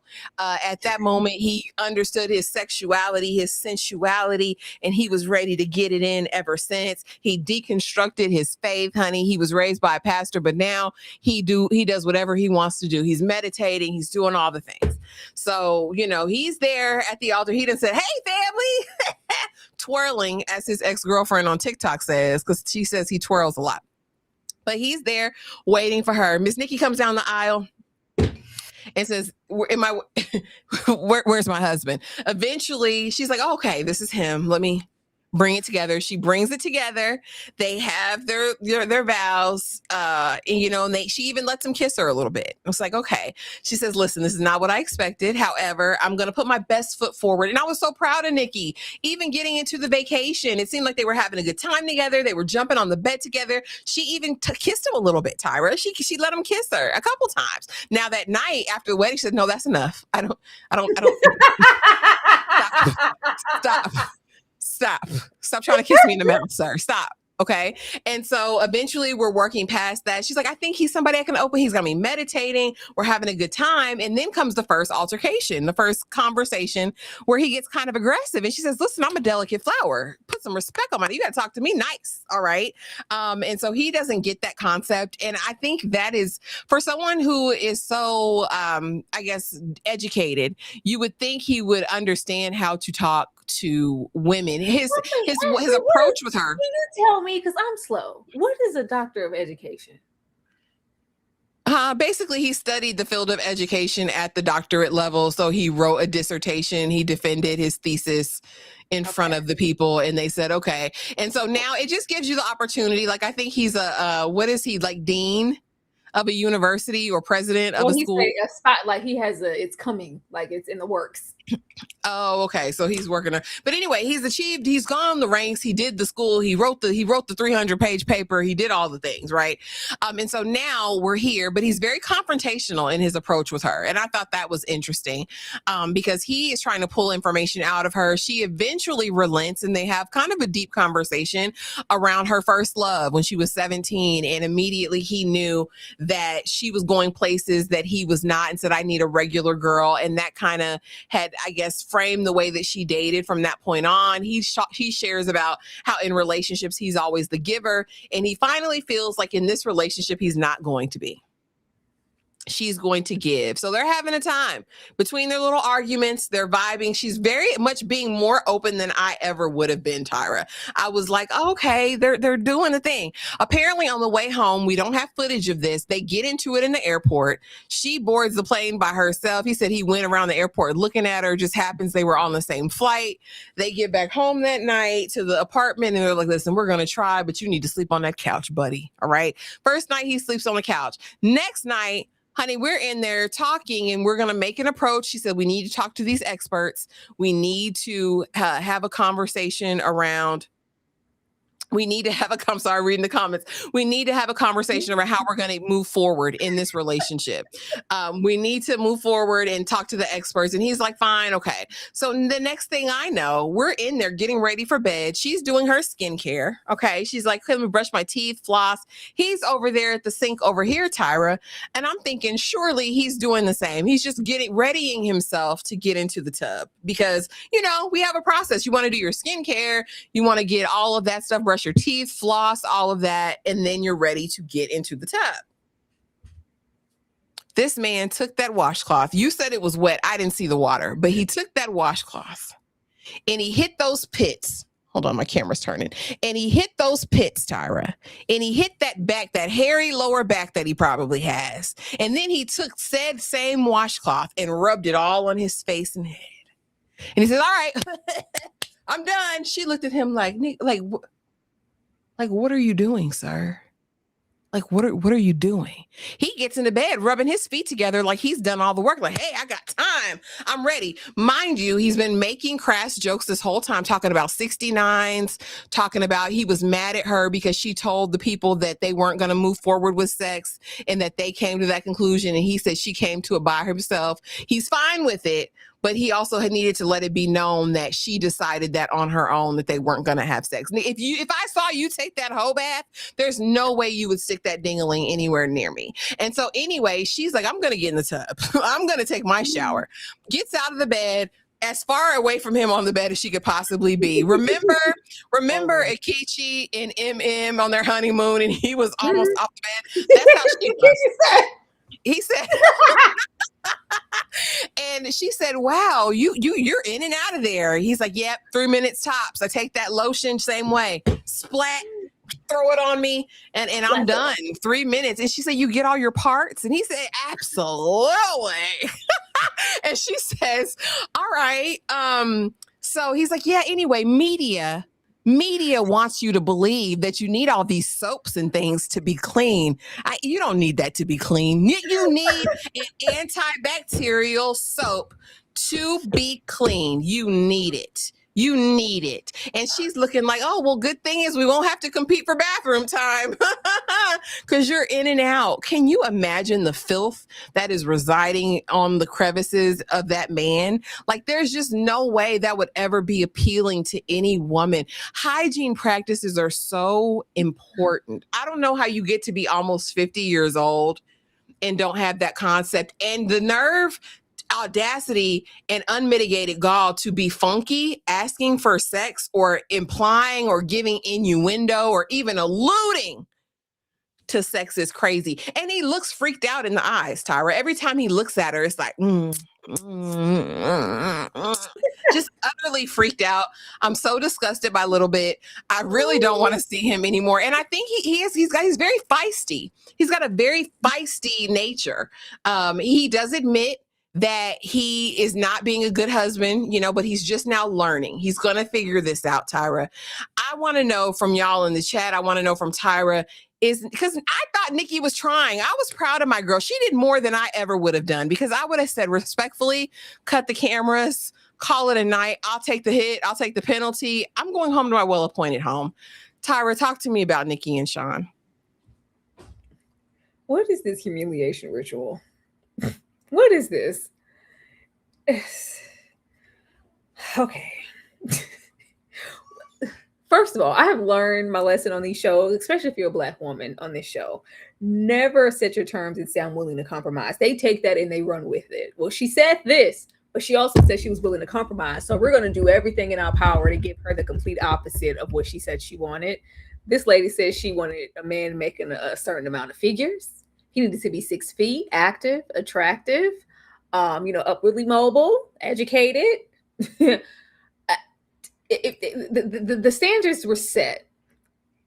And the moment she said, well, actually with the height, I prefer a tall man, but I've dated, shorter men and, it was no skin off my back. I had, some of the best. I'm open.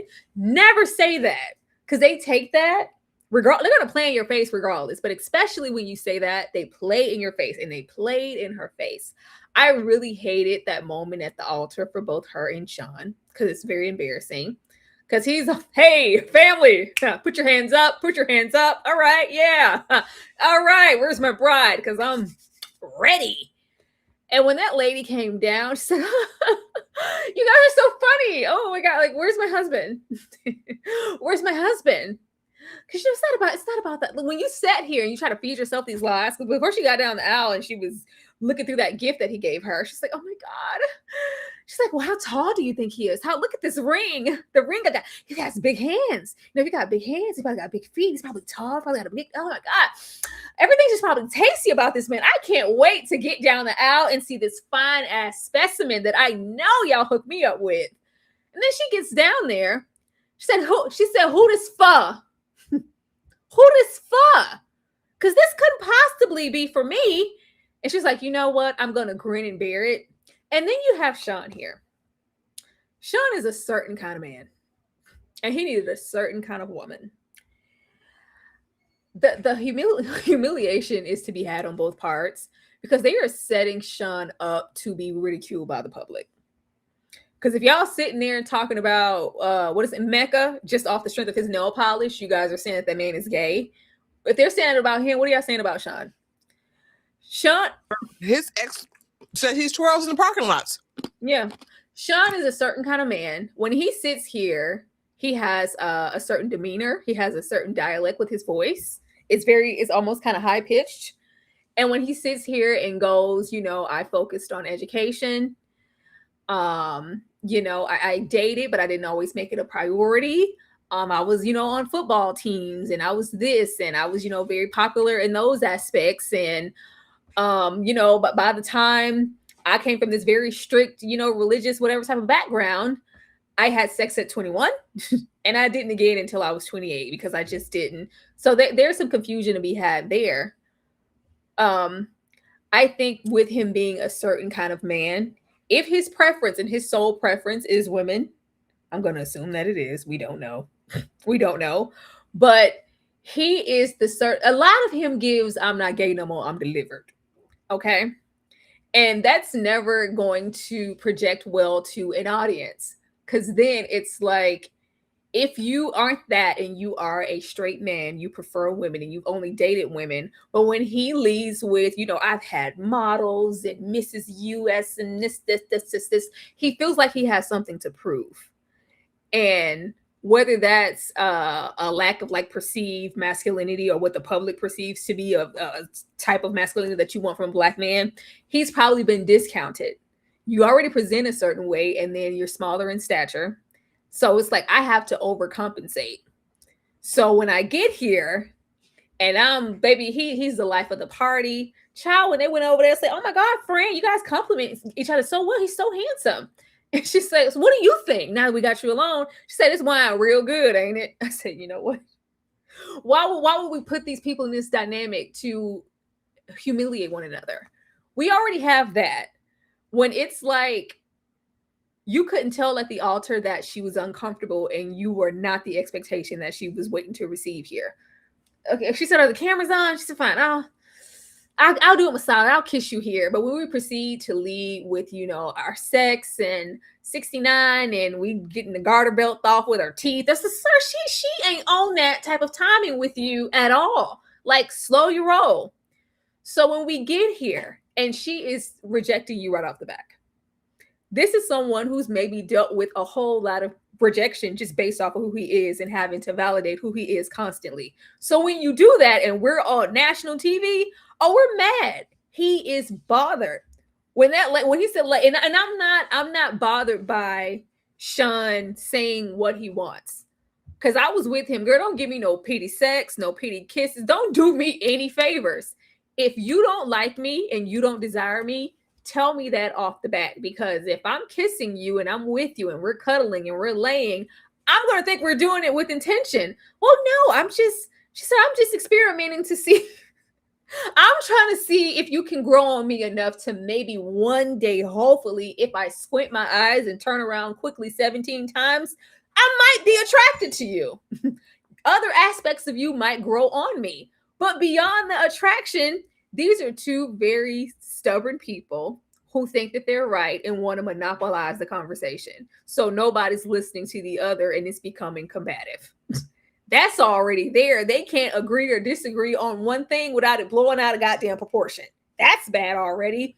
And then we come into just the unattractive part, where I'm like, if you can read this woman's energy, nothing about Nikki gives that she's fond of him or she desires him for him to persist or ask like, so when I'm gonna get some, when we gonna take that walk down?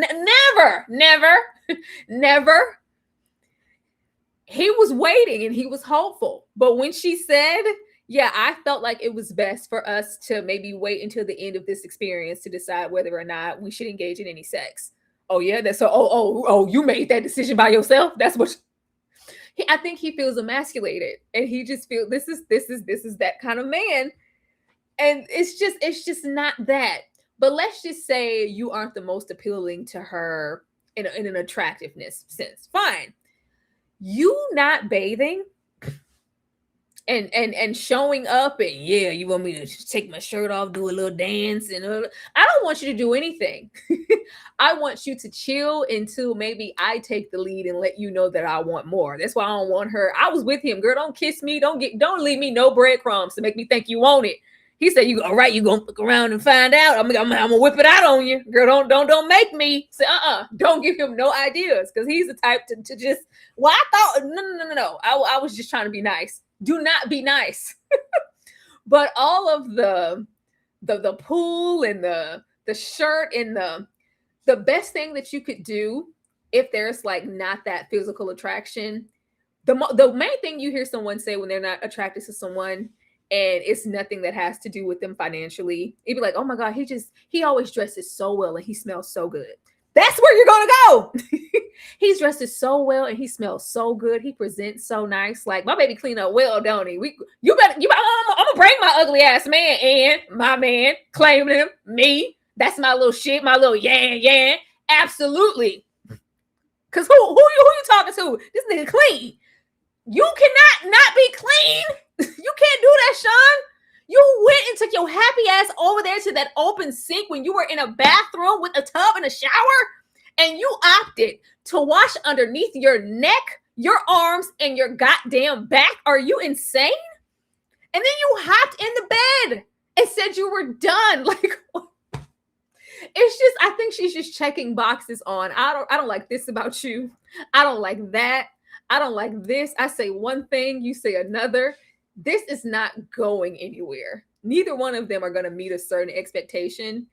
I think Sean wants to be validated and desired, and she wanted and needed a certain kind of man of a certain kind of stature, physicality, and bank. And he's none of that. So if you add that on top of you not taking the time in the day to wash your nutsack, it's not going anywhere. Sorry to this man. Going nowhere fast. And like, I wanted to go into this and be like, because somebody mentioned it, the way they referenced season 1, but if you go back to season 1 of Married at First Sight, the very first season, Jamie couldn't stand her husband, honey. He disgusted her. And they've been married for how many years? Like, they made it work. He won her over because he was just a good man, right?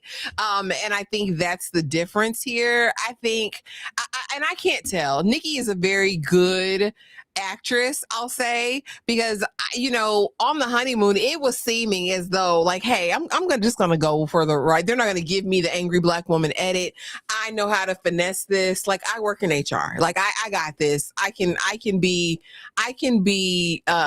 safe or whatever in this situation.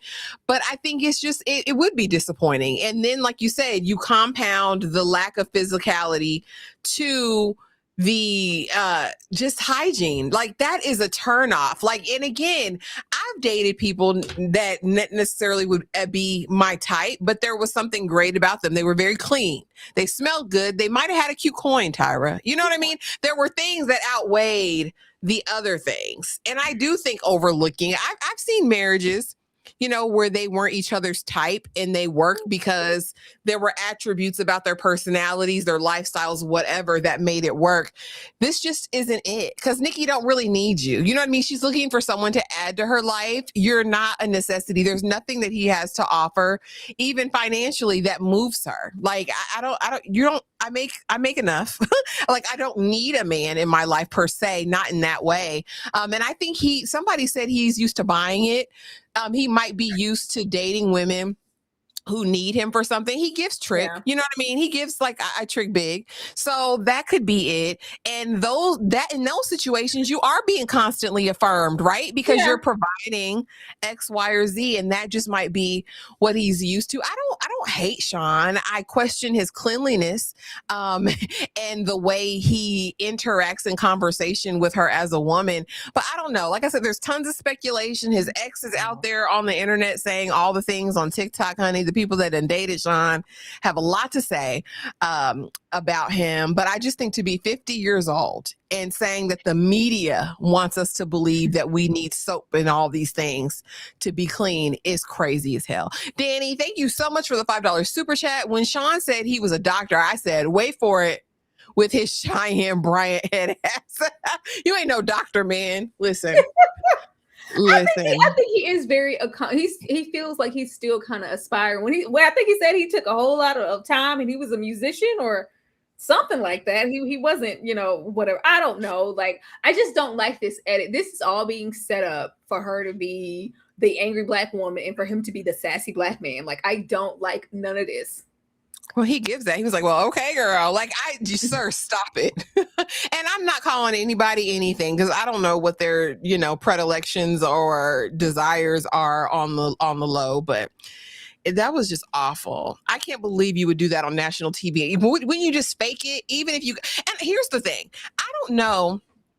And maybe this was just in my household, but there was a level of shame that would be placed if you were funky or musty. Like there was no living it down. You were going to be utterly embarrassed by your entire family if you're around them funky. Like the shame of it all growing up would make you get in the tub. And I honestly believe that's why Black people are some of the most clean people in the universe. Like I don't understand what happened in his upbringing. Like your mama didn't ever embarrass you, did she? Like there's no way for you to get up there and be funky on national TV and then talk about the agenda of the media to make you believe you need soap. There's no way as a Black man you got up on these people's internet and said that. Internet, like there was somebody said with damn syndication, global syndication of this reality show, you got up there and proved yourself to be trifling. There's no way. And then the people already, you know, on the other side, we already think they don't use washcloths, they don't wash their legs, and now you're over here not washing any of it. But you're not washing any of it. I don't understand. There was a time, Tyra, you could not be funky. You cannot be funky. And he's like, yeah. She's like, no, stop. Go over there. And now that's enough. Tone it down. It was when she means she don't want me. This is she kissing me in the mouth. She kissed me in the mouth with food in her mouth. She want me. That's what he said. She said, ugh. That's why I'm like, girl, do not try to make it. If you just want to be respectful and cordial for the cameras, that's fine. You don't have to kiss anybody you don't want to. You don't have to make fetch happen, sis. It's okay. They didn't deliver on what they promised you. And vice versa. Sean seems like he needs a younger woman who requires certain things and that will be impressed by what he has to offer and affirm him in all the ways that he feels like he needs to do and be all into his freak nasty deeds. Nikki is not that, especially if you're not washing on a regular. Well, see, Greystoke, and that's where I'll have to say, if I'm the matchmaker, I would not have matched them for that reason. And he mentions it. He's like, you know, we're two suns, right, in our orbit. And so those egos are going to compete. Normally, if I'm matching someone, I'm not going to get two people with exalted ideas of themselves to be together. That typically does not work. There's typically only one, you know what I mean? That kind of has that view of self. I also do think that as we get older, there's another element, which I think is why Married at First Sight for so long lended itself to younger people, because when you get a certain age and you've lived alone for such a long time, it's really hard sometimes. No compromise. Exactly. People want to compromise. Like, no, it sounds like he's used to a certain kind of woman. I think Nikki, I just want her to bow out gracefully for some reason. Like, you know what? I tried. No disrespect towards you, Sean, but I want other attributes for my husband that I know that we can't have.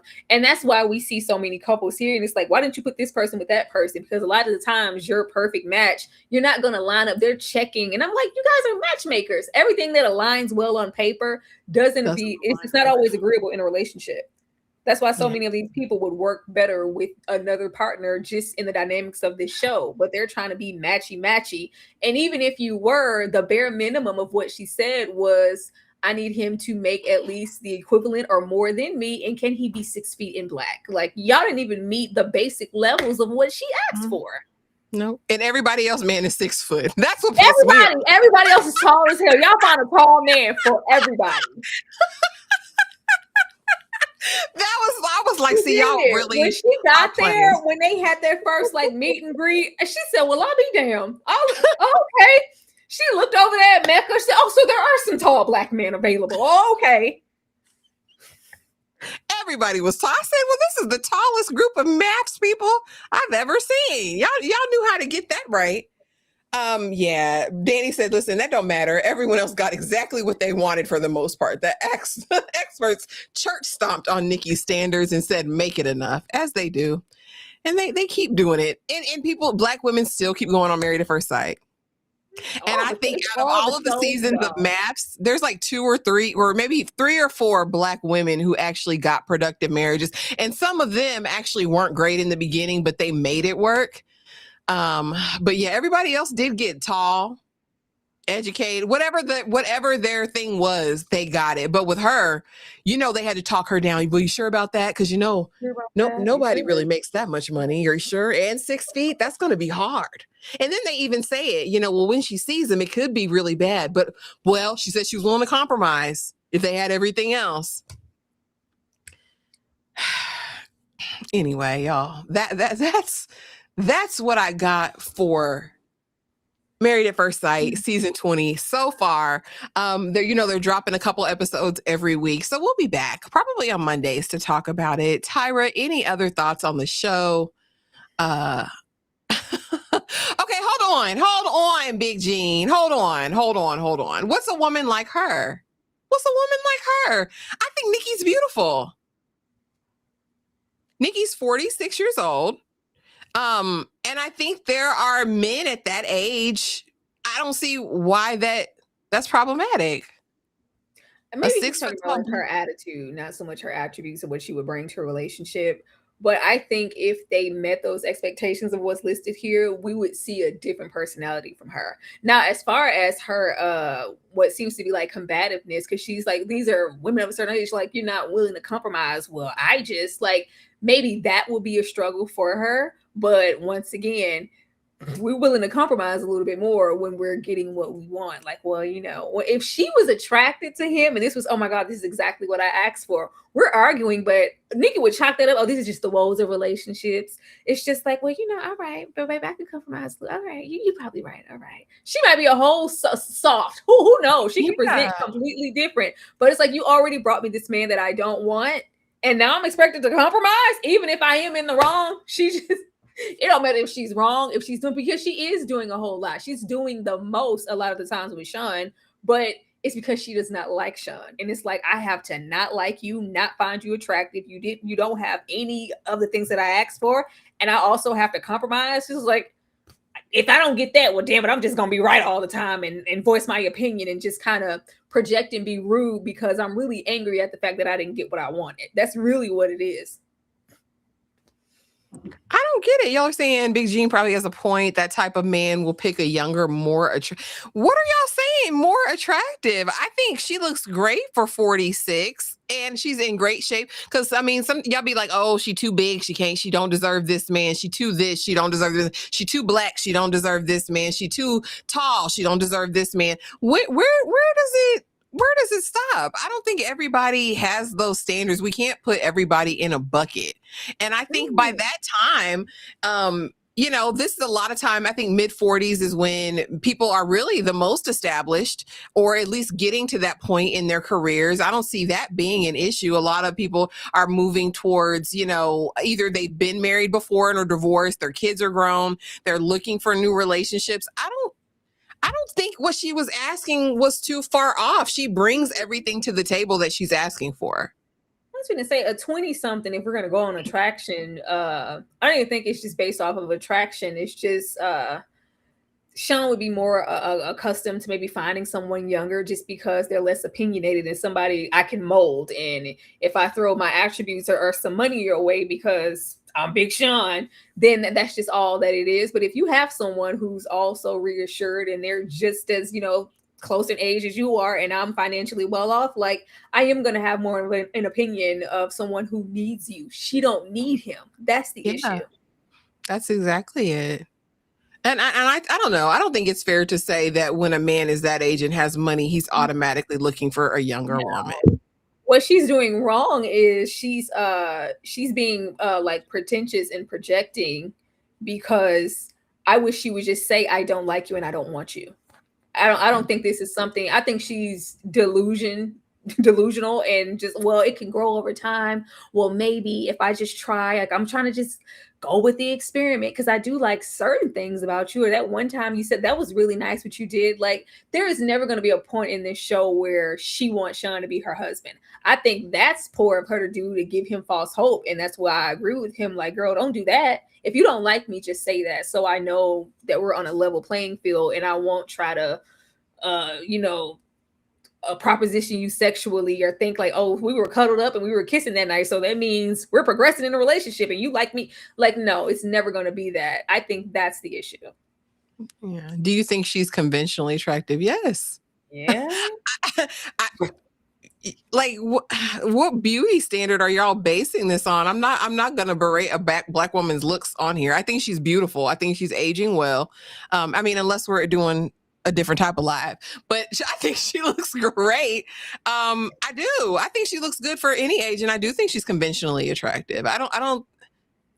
That's interesting. I don't. Jay Buggin said they on that red pill ish. Ashley, just cut it off. Like just. I don't know. Yeah. I don't know why that would be called into question when you have someone like Courtney on the show looking haggard at 32. Like, I just don't know. Actually, please. But I don't know, just the way that you guys can rationalize what she needs to be and what expectations he can have, even though to me, Sean is not conventionally attractive, but he can have his standards and she looks, I'm confused. Why the double standard? Girl had the audacity to say he was looking for a 10 out of 10. He had been settling, is what he said. That's what he said. We need to watch some Kevin Sam. Stop. Not doing this for the show. Damn Kevin Sam.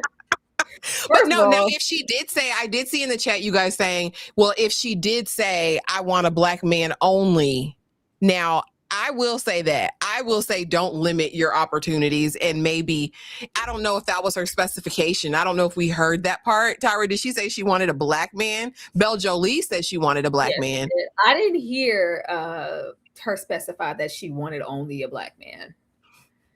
Now, she might have said tall, dark. In that questionnaire. Okay.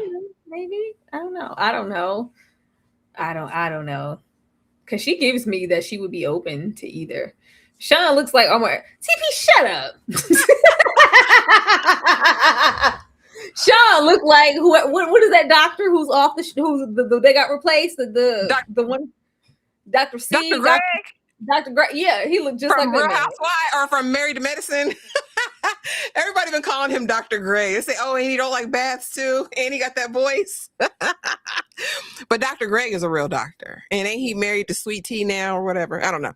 But y'all, that was Married at First Sight. I do. Maybe if she said that, but I would hope that she would be open. I mean, the man who walked her down the aisle was a white man. I don't see why she would be closed off to. I'm just not understanding. No eligible black man that met her expectations, at least in the meager sense of what she asked for. No, there wasn't nobody. Yeah. No, I don't know. They found all the 6 foot whites they could find out there. It seemed like to me they could have found another 6 foot white. But I don't know, child. Anyway, y'all, that was it. Any other thoughts, Tyra? Anything else you got going on this week you want to let people know about before we get out of here? Minister Pastor Cal.